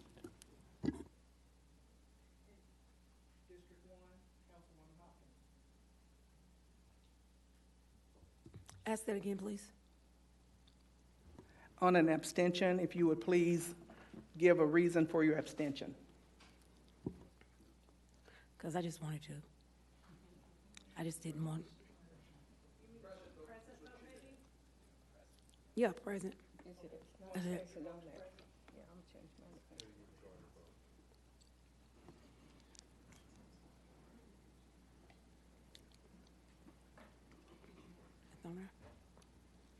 My abstention is the reason why I abstain, because I've been done by the same way by this council. And I feel like that a lot of things they do here is not fair. If he's already gone to the Ethics Commission himself, I don't see why we need to do it again. And that's just the way I feel. But once you've been done like that, you know how somebody else feels. So that's why I abstained. Madam Clerk, could you reread the totals, please? Yes, ma'am. There are 22 yes votes, 2 abstentions, and 2 present votes. And the resolution passes. Thank you. The next item of business is old business. Madam Clerk, a reading of item 20. A resolution pursuant to the Capital and Operating Budget Ordinance is approving the appropriation to fund the following non-competitively negotiated professional service contract for a merger review study to be conducted on behalf of the Louisville Metro Comprehensive Review Commission, created pursuant to Chapter 201 and 2022 Kentucky Acts, University of Louisville Research Foundation, Inc., $92,532 as amended, read in full. May I have a motion and second for approval? Motion to approve, Engel. It's been moved and seconded by Council members Robin Engel and second, Councilman Reed. Thank you. Is there any discussion? The amendment? Is there any discussion? Councilmember Piagentini. Thank you, Madam President Pro Tem. If I could, just for a moment, thank Councilwoman Shanklin for her comments, but specifically related to this resolution, this is related to a non-competitively bid contract related to a study we're required to do reviewing, call it 20 years post-merger. This is part of work required or necessary, let's put it that way, as part of the bipartisan commission that was created related to House Bill 314, passed last session. This contracts with economics professor emeritus from U of L, and also a professor from the University of Kentucky. The University of Louisville professor did much of the economics work from the original study 20 years ago, so it made sense to continue using him and then engage with a colleague from outside the Louisville area to get as much, sort of unbiased quantitative data as possible. So this was amended, it passed unanimously out of committee, was amended because the dollar amount was reduced a little bit, and there were a few items that needed to be more, just small parts of the contract that had to be updated to reflect the current agreement that was signed by the mayor. Thank you, Madam President Pro Tem. Councilwoman Cassie Chambers Armstrong. Thank you, Madam President Pro Tem. I will be abstaining from this, although I'm employed by the University of Louisville Law School, which is a separate entity from the University of Louisville Research Foundation. I will abstain out of an abundance of caution. Thank you. Is there any further discussion? Hearing none, this is a resolution allowing for a roll call vote. Open up the voting, please. Councilmember Arthur? Yes. Councilmember Purvis? Yes. Councilmember Chappell? Yes. And President Winkler? Yes. Madam President Pro Tem, you have 25 yes votes and 1 abstention. Thank you. The resolution passes. Madam Clerk, reading of item 21, please.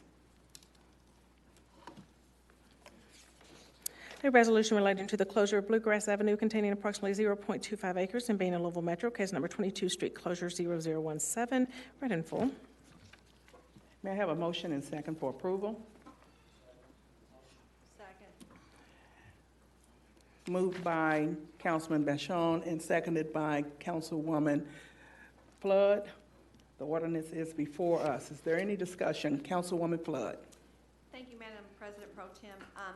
The reason that this is on old business was to allow our new Councilman Baker, it was his first committee meeting, to allow him to abstain so he could see how the committee actually worked and get his feet kind of wet on what we do in there. And it was just as it said, the closures for the unimproved portion of Beargrass Avenue, 1 Park North Street closure. So I would ask for your support on this, but he wants to abstain, I believe, tonight too. No, you're going to vote tonight? Okay, but that's why it's on old business. Okay, thank you. Is there any further discussion? Hearing none, this is an ordinance requiring a roll call vote. Open up the voting, please, Madam Clerk. Councilmember Arthur? Yes. Councilmember Purvis? Yes. Councilmember Chapel? Yes. And President Winkler? Yes. Madam President Pro Tem, you have 24 yes votes. Madam Clerk, could you record I'm sorry. Councilwoman Purvis's yes vote? Yes, ma'am. I probably did not, so sorry. Thank you. 25 yes votes. Thank you. The ordinance is adopted. Madam Clerk, reading of item 22. A ordinance relating to the zoning of properties located at 2297, 2301, 2313, and 2345 Lexington Road, containing approximately 4.24 acres and being a Louisville Metro, case number 22, zone 0043, read in full. Motion to approve, Engel. Second. It's been moved and seconded, moved by Councilmember Engel and seconded by Councilman Basham. Thank you. The ordinance is before us. Is there any discussion? Councilwoman Flood? Thank you, President Pro Tem. This site is the site of the old Jim Porter's Good Time Emporium. MSD acquired the property in 2015 for an underground storage, but it was not needed and subsequently sold in 2020. Other surrounding properties were acquired in 2021. One Park North proposed development calls for 2 mixed-use buildings, one 10 stories, the other 17 stories, with a maximum density of 60 units per acre. The site is proposed to have 29,000 square feet of retail and 360,000 square feet of residential. This is a companion to the property 1 Park South across Lexington Road, which has not been constructed as of yet. Also, we need to change a binding element number 7. And if it's okay, I'll read that into the record so we can vote on it. Yes. It's quite lengthy, but the development/owner shall be responsible for submitting an annual report to Planning and Design Services staff at 12-month intervals from the date of the first certificate of occupancy for residential units until all affordable owner-occupied units have been issued building permits and for a period of 15 years after the last affordable rental unit building permit has been issued. The annual report shall be a commercially reasonable form approved by Planning and Design Services staff and generally include, but not limited to, be strictly limited to, the name of the development, the unit numbers, the unit addresses, the sale price and/or rental rates of the designated affordable units, and shall certify that the developer/owner has made a good faith effort to verify that the tenants/purchasers were income eligible at the time of rental/purchase.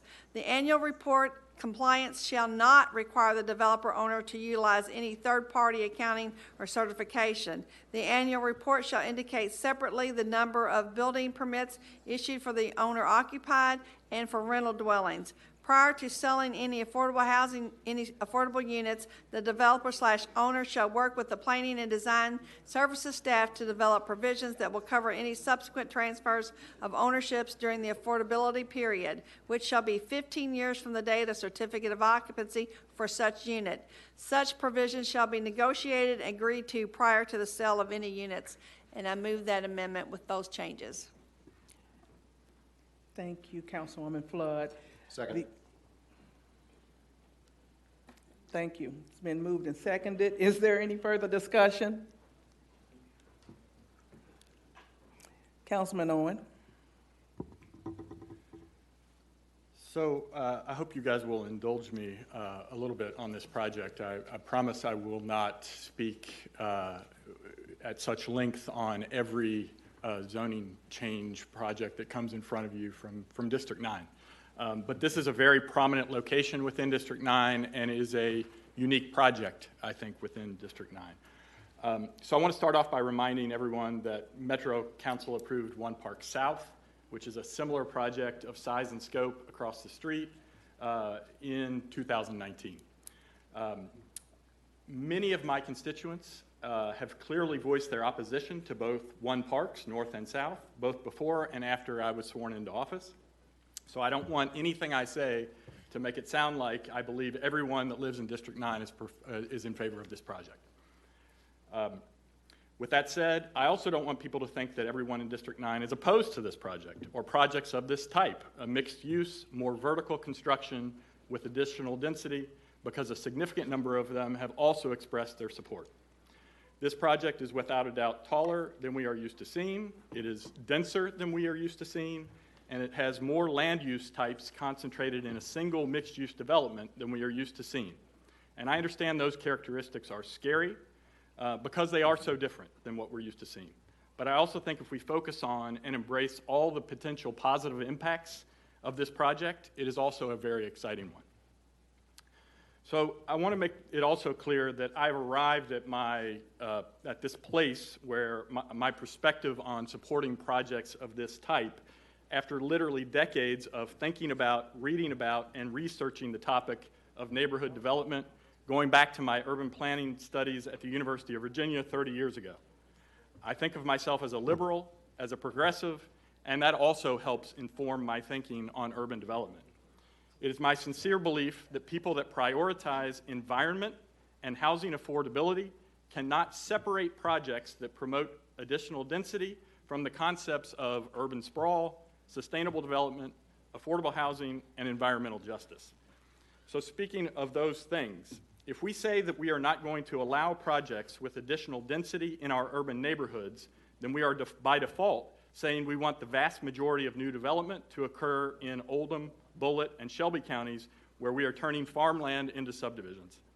When we do that, we ensure that our neighbors' commutes are longer, our air and waterways are more polluted, and the footprint of our metro area has a much greater negative impact on the environment. So, with that being said, building projects like this in locations where the infrastructure already exists, the sidewalks are there, the roads are there, the sewers are there, the utilities are there, the bus lines are there, the parks are there, makes more sense from an environmental standpoint. And if we say we are supportive of these types of projects, just not in my neighborhood, we are not walking the walk on the environment or on housing affordability. We are simply talking the talk. So we have a deficit. We also have a deficit of thousands of units of housing in this community. 75% of our land use in Jefferson County is dedicated to single-family housing. And while the idea that everyone will own a single-family house with a plot of land with a white picket fence is idealistic, what it does as a result is puts pressure on pricing of housing affordability across the spectrum. So it pushes housing prices up because we have too few units. It really ends up being just a simple supply-demand dynamic, and the more deficit we have in housing units, the more it pushes up prices across the spectrum. So of course we need to focus on the affordability side of building new housing, on the lowest end where people have the most acute need and are at risk of losing their houses or being evicted.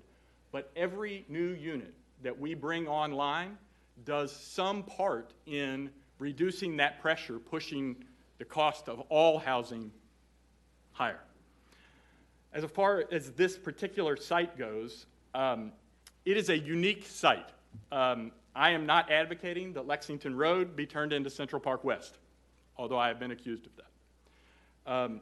This particular site, in my opinion, is a little bit, it's set off a little bit, and its immediate neighbors are Cherokee Park, Cave Hill Cemetery, I-64, and frankly my neighborhood, which is not right next to this location, but right up the hill up Lexington Road.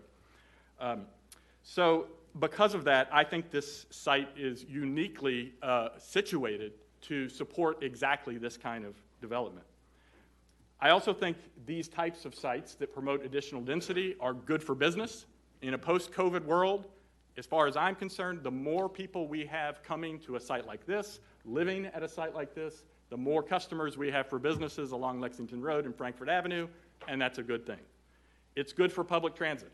A lot of times when we talk about public transit, we say it's hard to do public transit because we don't have enough density.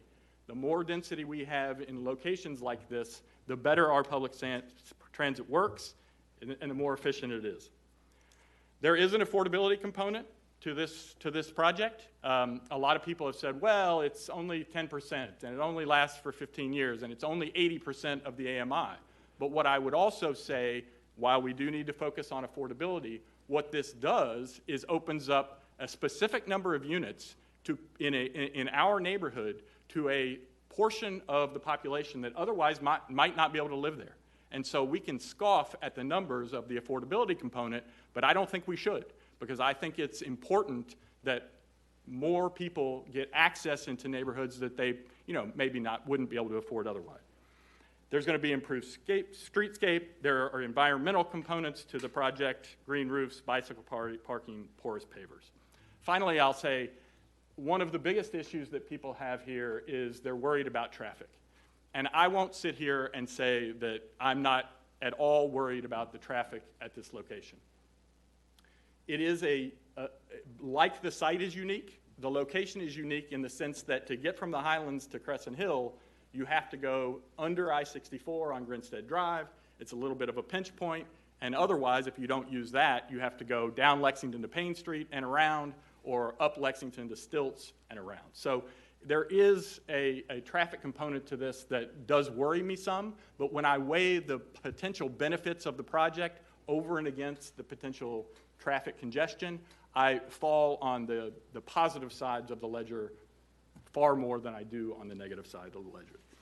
Finally, I want to remind everyone that what we're voting on today is on changing the zoning designation for these parcels. We're not voting on how this project is financed. That's a conversation that we will all be having in the very near future, and we should have that conversation, but that discussion is entirely separate from what we're voting on here tonight, which is simply zoning. So I am in favor of this project, and I hope I have all of your support as well. Thanks for indulging me a little bit. Thank you. Councilmember Piagentini. Thank you, Madam President Pro Tem. And I'll just say, Councilman O, we're going to get along swimmingly here. First of all, I appreciate you reflecting both opinions of your constituents. It's hard, right? And I've faced tons of these decisions where you have people who are some for, some against. It's a hard thing to do. You have to do what's right for the overall community, plus what's right for your community. So appreciate the tough position you're in, but I'm be supporting this as well. I want to point out something related to your talk of density and height. I've been blown away to find out that there are rules related to urban building in this city. For example, Nulu, that you have to get waivers to go above 4 stories, right? And this sort of idiocy, right? This has driven us to put, or at least attempt to mix, more urban style development, and I mean that by high density. I don't mean it by urban and rural. That's wrong. Density, high density, into more suburban and rural areas of this community. And I've spoken out about apartments going on Johnson Road in my community, which is in the Floyd's Fork DRO, in an environmentally sensitive area with no arterials, on a road that is a paved over farm road, right? That makes no sense. What does make sense is building up in Nulu, right? What does make sense is creating the volume that you're talking about. And as a matter of fact, the first debate I ever did, somebody asked me about affordable housing. I said, how you keep housing prices reasonable? You build, right? You build. It is a supply and demand issue. You're so right about that. And I appreciate your perspective so much. This is exactly right. And to your point, I get it's scary. You're right about people's perceptions on it. And I'll absolutely join you in fighting for any infrastructure needs in the area to support it, as I hope you will for those of us that have been, dealing with development projects in our districts. I advocated for the East End Middle School while I had constituents behind me yelling and screaming about infrastructure, and I said, you're right, but we also need the middle school, right? We couldn't, it wasn't good enough to say no to the middle school because we were screwing up the roads. We have to catch up on the roads. We need more schools in this community. So appreciate your stance. I really love it. And I do think we need to talk more about that density and the height that would create volume and do it in a sustainable way instead of what we've been doing, which is sort of splattering this stuff all over the place. And again, I'm not saying I don't, no problem with some of the multifamily that's gone in my district on Shelbyville Road and major collectors, but in other places, it has been a struggle. But we need the volume, we need more buildings. So thanks for your advocacy, and I'm looking forward to voting for this. Appreciate it. Thank you. Councilwoman Flood? Thank you, Madam Pro Tem, but I believe Sonia has us covered because we did not vote on the amendment for changes for binding element number 7. So if you will ask for a vote, please, on the amendment. Yes. All those in favor? Do we need to repeat it? No, because it was, everybody good? Okay. All those in favor of the amendment as read by Councilwoman Flood, say aye. Aye. All those opposed? Okay, the ayes have it. I think I jumped the gun. Well, that's okay. I must have allowed it. Okay, now, the ordinance as amended has been adopted. It's a roll call vote on the amendment. The amended version. Are y'all clear? Okay, roll call vote, please, clerk. Councilmember Arthur? Yes. Councilmember Purvis? Yes. Councilmember Chapel? Yes. President Winkler? Yes.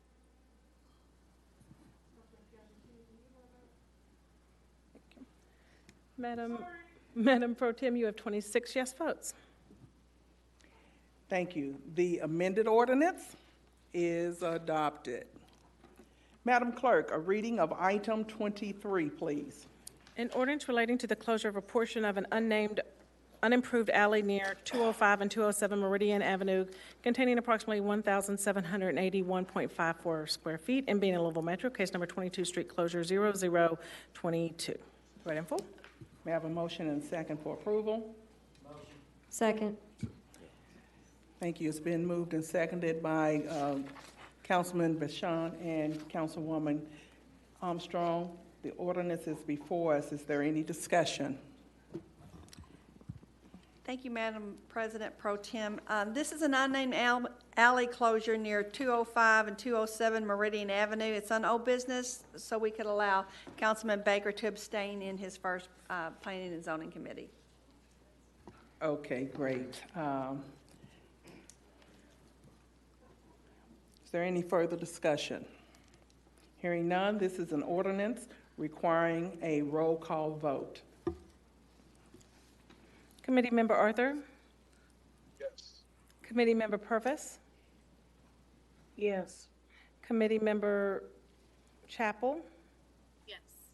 President Winkler? Yes. Thank you, sir. Madam President Pro Tem, you have 25 yes votes. Thank you, Madam Clerk. The ordinance is adopted. Madam Clerk, a reading of item 24. A resolution relating to the zoning of properties located at 205 and 207 Meridian Avenue containing approximately 0.46 acres and being a Louisville Metro, case number 22, zone 0065, read in full. Motion, Stewart Benson. Second, Armstrong. Moved and seconded, Benson and Armstrong. This ordinance is before us. Councilwoman Flood. Thank you, Madam President Pro Tem. This proposal calls for 2 parcels to be consolidated and a change in zoning in order to construct 7 new multifamily units. The site is already developed with 2 single-family residences, one of which is to be preserved with a total of 8 units on site. The site is generally surrounded by a mix of commercial, single-family, and institutional uses. The city of St. Matthews is adjacent to the property. Binding element number 7 addresses a concern of Commissioner Carlson that the drive lane into the site shall be designated as no parking fire lane. The developer shall install signage and markings identifying the lane as such. And this is in Councilman Owen's district. He may need to address us. Councilman Owen. So I'm going to be a little bit briefer this time. A lot of the same things. It's a very different project, of course, but there are a lot of components, a little higher density, a little different type of housing that is being offered here. But a lot of the things I said previously apply here as well. So I am definitely supportive of this project and ask for your support as well. Thanks very much. Is there any further discussion? Hearing none, this is an ordinance requiring a roll call vote. Madam Clerk? Councilmember Arthur? Yes. Councilmember Purvis? Yes. Councilmember Chapel? Yes. President Winkler? Yes.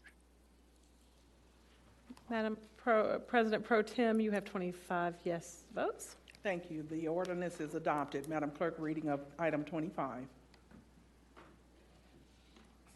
An ordinance relating to the zoning of property located at 1325 Texas Avenue containing approximately 0.1387 acres in Louisville Metro, case number 22, zone 0132, read in full. Motion, Stewart Benson. Second, Armstrong. Moved by Benson, seconded by Armstrong. The ordinance is before us. Is there any discussion? Councilwoman Flood. Thank you, Madam Pro Tem.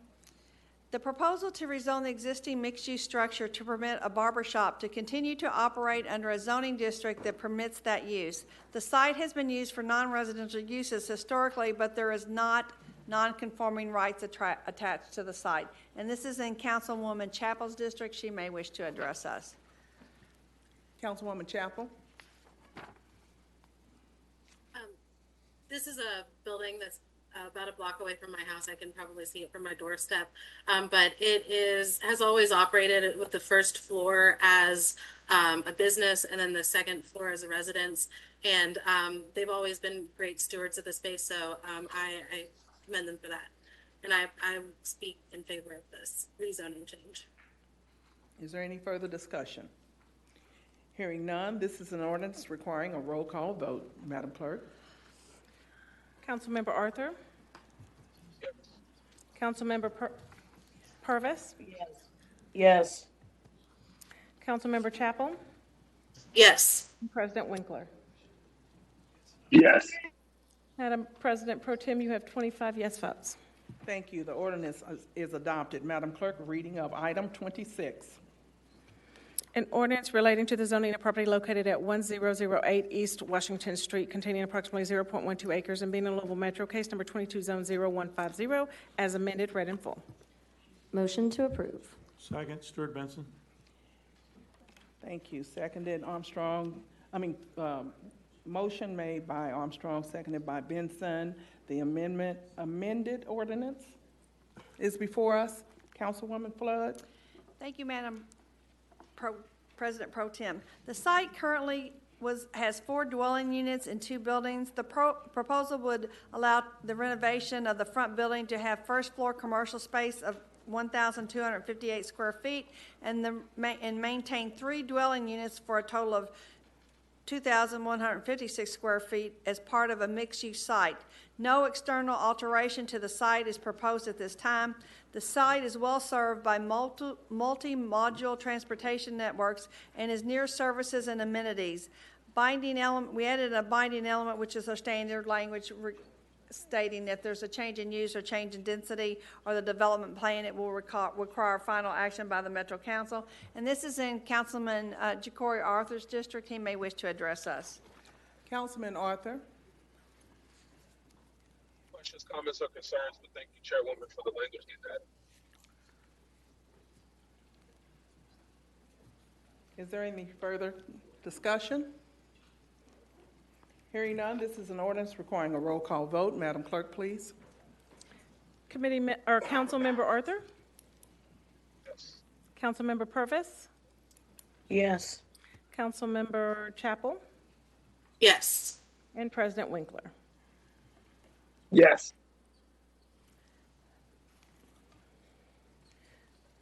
Madam President Pro Tem, you have 25 yes votes. Thank you. The amended ordinance is adopted. Madam Clerk, reading of item 27.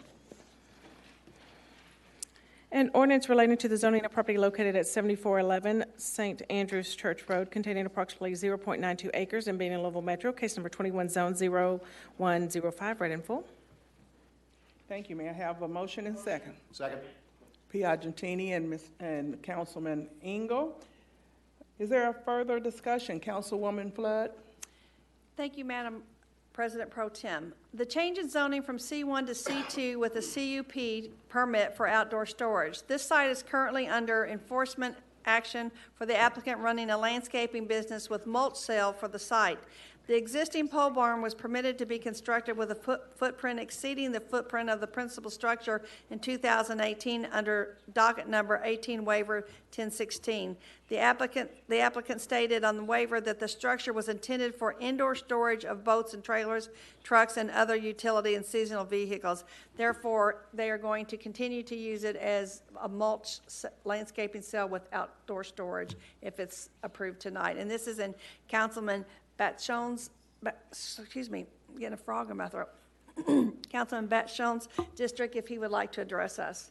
Councilman Batshon. Thank you, Chair Flood. Thank you, Pro Tem. I think we just, we should move this along due to the fact that this property owner as well as business owner has operated a good business over the years, has submitted very detailed plans of the landscape work as buffers around the residents that are in the area adjoining to this property. So I think we should just move this along, if I can ask for my colleagues for their support. Is there any further discussion? Hearing none, the ordinance is requiring a roll call vote. Madam Clerk, open the voting. Councilmember Arthur? Yes. Councilmember Purvis? Yes. Councilmember Chapel? Yes. President Winkler? Yes. Madam President Pro Tem, you have 25 yes votes. Thank you. The ordinance is adopted. Madam Clerk, a reading of item 28, please. An ordinance amending Louisville Metro Code of Ordinances, LMCO, Chapter 39, to require organizations receiving incentives, benefits, or contracts from Louisville Metro government to report instances of workplace sexual harassment and prohibiting the organizations from entering into certain types of non-disclosure agreements that are contrary to the public interest. Read in full. Motion. Did I hear a motion? Chair, Councilman Reed. Second. Second, several council people, but we'll give it to Syme. Councilwoman Chambers Armstrong. Thank you, Madam President Pro Tem. So I'll begin my comments with a preview of where I'm going. I'm going to be making a motion to lay this on the table at the end. This is an ordinance that basically says we don't believe that the tax dollars of the people of the city of Louisville should be used to cover up workplace sexual harassment, workplace sexual assault, or discrimination. This is a practice that has been prohibited in a lot of other jurisdictions, including federally. And this ordinance basically says if you're going to do business with the people of the city of Louisville, you can't use these harmful methods of covering up these practices that harm people. So it was originally pulled from consent and put onto old business because of some small technical amendments that were offered by GLI. Those are loaded into the system as a floor amendment. I received word from the administration shortly before the meeting that they want to think about the workflow of this ordinance and who gets the reports and sort of what is written into the ordinance in terms of the structure of it. And although they are supportive of the content and the goals, they want to make sure that we are legislating this precisely and not having to go back and amend it. And of course, they're still kind of wrapping their heads around some things and getting up to speed on restructuring departments. So we agreed that we would hold this at the council level for 2 weeks, and we will be asking for your support then and moving the floor amendments then. So I am flagging it so folks have lots of time to look over those amendments. Please be in touch with me or Councilman Arthur with any concerns. And with that, I make a motion to table. Second. It's been moved and seconded to the table. All those in favor say aye. All those opposed? Thank you. Item is tabled. Madam Clerk, a reading of item 29.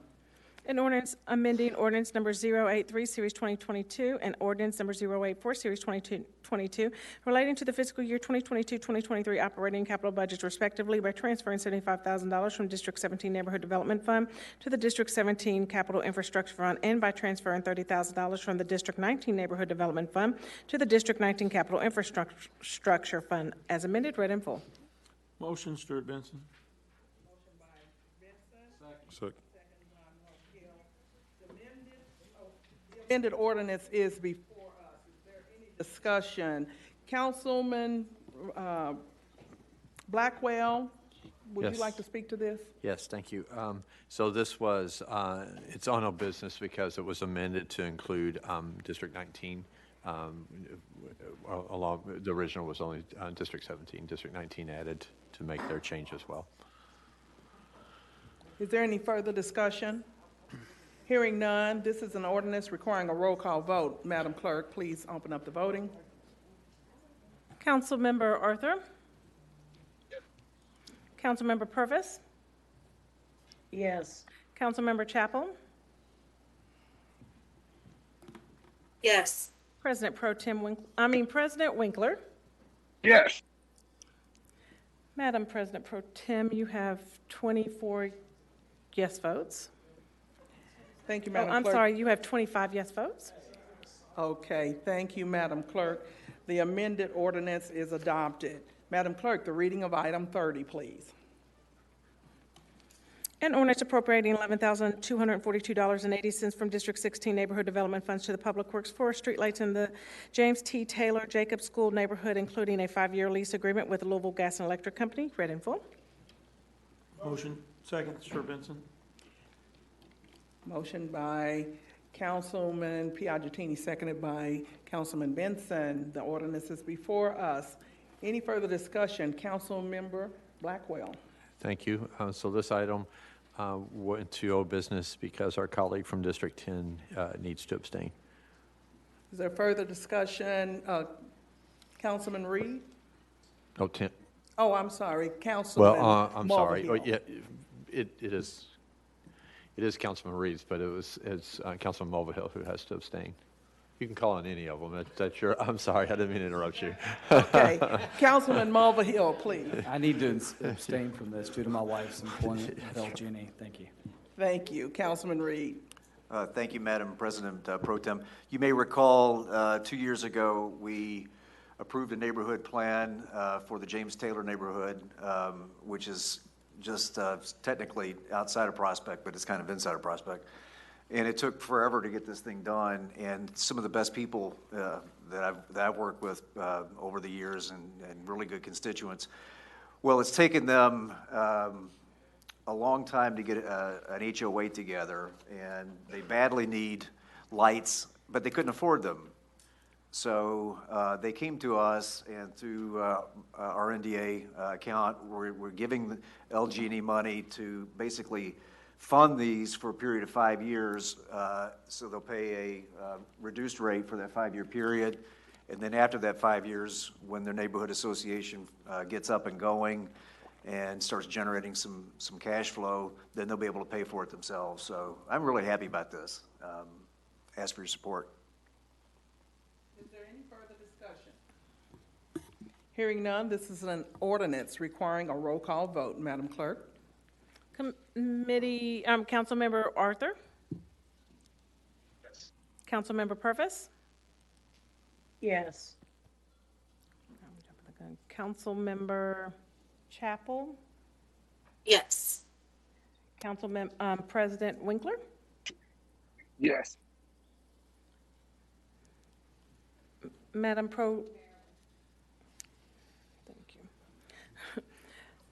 President Pro Tem, you have 24 yes votes and 1 abstention.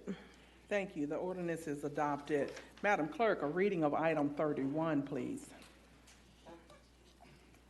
An ordinance of the Legislative Council of the Louisville Jefferson County Metro Government authorizing and providing for the execution and delivery on behalf of Metro Government to the First Amendment to Loan Agreement by and among Metro Government, Roman Catholic Bishop of Louisville doing business as St. Mary Academy, and Fifth Third Bank National Association provided for the changes as set forth therein and related to the Louisville Jefferson County Metro Government Industrial Building Refunding Revenue Bond, Series 2013, St. Mary Academy Project, and taking other related action. Motion, Stuart Benson. Motion by Councilman Benson, seconded by Piagentini. The ordinance is before us. Councilman Blackwell, I am going to refer this to you for further discussion. I just want to point out that I will be abstaining on this. I actually have nothing to do with St. Mary Academy. However, the Archbishop of Louisville is my boss as president of the sales, so I'll be abstaining out of an abundance of caution. Any further discussion, any questions? Councilwoman Flood? Thank you, Madam Pro Tem. I am going to abstain myself. While I do not have a paid position with the Roman Catholic Bishop of Louisville, I do sit on one of his boards. I'm on the Board of Catholic Charities, and so just out of abundance of caution, I will abstain. Thank you. Any further discussion? Hearing none, this is an ordinance requiring a roll call vote. Madam Clerk. Councilmember Arthur?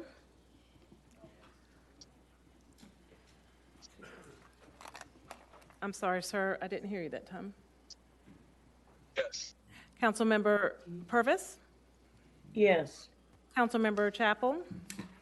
Yes. President Winkler? Yes. Before you call the totals, all council members wishing to vote, have you voted? Mine's locked up. Yes. Yes. Councilmember Shanklin? Yes. Okay. President Pro Tem, Madam President Pro Tem, you have 23 yes votes and 2 abstentions. Thank you. The ordinance is adopted. Madam Clerk, reading of item number 32, a resolution. A resolution in support of the Kentucky General Assembly House Bill 6628 requirements to prevent utility disconnection in vulnerable neighborhoods. Read in full. Motion made, Stewart Benson. Thank you for the motion, Councilman Stewart Benson, and the second by Councilwoman Fowler. Is there any further discussion? Councilman Arthur, would you like to speak to this? Yes, madam. Thank you so much. So this is support for a bipartisan House bill to make sure we're not doing utility shutoffs for vulnerable families in emergency situations.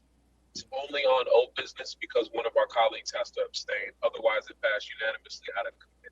So I urge you. Thank you, Councilman Arthur. Councilman Mulvihill. Yes, thank you. I need to abstain for the reason given earlier. My wife works for LG&E. Thank you.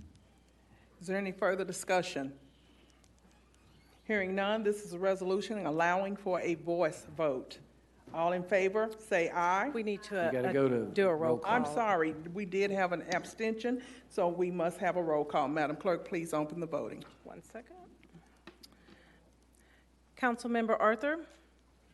Yes. Councilmember Purvis? Yes. Councilmember Chapel? Yes. President Winkler? Yes. Madam Clerk, could you ask for District 2's vote? I'm sorry, Councilmember Shanklin? Yes. Madam President Pro Tem, you have 24 yes votes and 1 abstention. The ayes have it. The resolution is adopted. The next item of business is new business. As you leave the chambers, please do so quietly so the clerk may read new business. I would ask those council members that wish to make announcements to please remain in chambers and request to speak on your system under announcements. New business comprises of items 33 through 46. Will the clerk read those items and their assignments to a committee? The following legislation was assigned to the Budget and Appropriations Committee. Item 33, an ordinance amending ordinance number 83, Series 22, and ordinance 84, Series 22, relating to the fiscal year 2022-2023 operating capital budgets, respectively, by transferring $100,000 from the District 7 Neighborhood Development Fund to the District 7 Capital Infrastructure Fund. Item number 34, an ordinance appropriating neighborhood development funds in the following manner: $2,000 from District 2 through the Office of Management and Budget to Mental Health Lou NU Inc. for speakers and materials for mental health series held in libraries within Louisville Metro. Item 35, an ordinance appropriating $50,000 from District 2 neighborhood development funds through the Office of Management and Budget to the Jefferson County Public Education Foundation Inc. for the repair of Newburgh Middle School football field.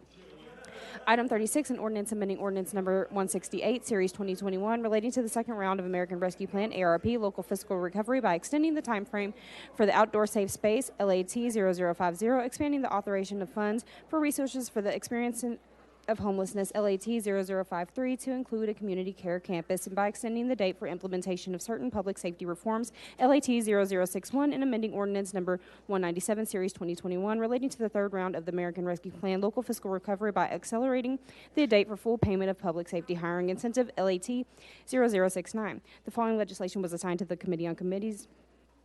Item 37, a resolution of the Louisville Metro Council amending the Metro Council Employee Handbook to update the Metro Council social media policy.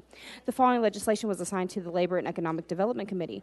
Item 38, a resolution approving the granting of local incentives to Eberspacer North America, Inc., NKA, Purim Novi, Inc., and any subsequent assignees or approved affiliates thereof pursuant to KRS Chapter 154, Subchapter 32. Item 39, a resolution pursuant to the capital and operating budget ordinances approving the appropriation to fund the following non-competitively negotiated professional service contract for the Office of Safe and Healthy Neighborhoods concerning a trauma assistance and management program, Cross-North Communities for Children, $307,478. The following legislation was assigned to Parks and Sustainability Committee. Item 40, a resolution opposing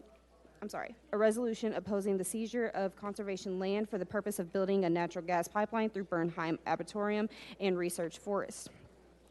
The following legislation was assigned to the Planning and Zoning Committee. Item 41, an ordinance relating to the zoning and alternative plan for connectivity for properties located at 4700 South Hurstbourne Parkway and parcel ID number 004405130000 and 004404680000, containing approximately 19.70 acres and being in Louisville Metro, case number 22, zone 0012.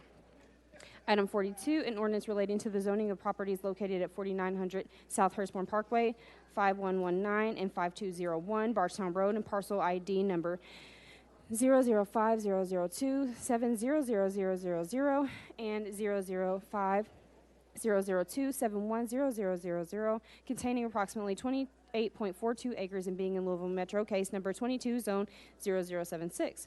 Item 43, an ordinance relating to the closure of the unnamed alleys adjacent to 739, 741, 743, 745, 747, and 749 South 23rd Street, and 2217, 2219, 2221, 2223, and 2225 Maple Street, containing approximately 0.068 acres and being in Louisville Metro, case number 22, street closure 0026. Item 44, an ordinance relating to the zoning of properties located at 1920 and 1922 Her Lane, containing approximately 8.11 acres and being in Louisville Metro, case number 22, zone 0073. Item 45, a resolution requesting the Planning Commission review the Metro Land Development Code regulations with regard to applications for certain revised development plans. Item 46, a resolution requesting the Planning Commission review the Louisville Metro Land Development Code, LDC, relating to notices. Read in full.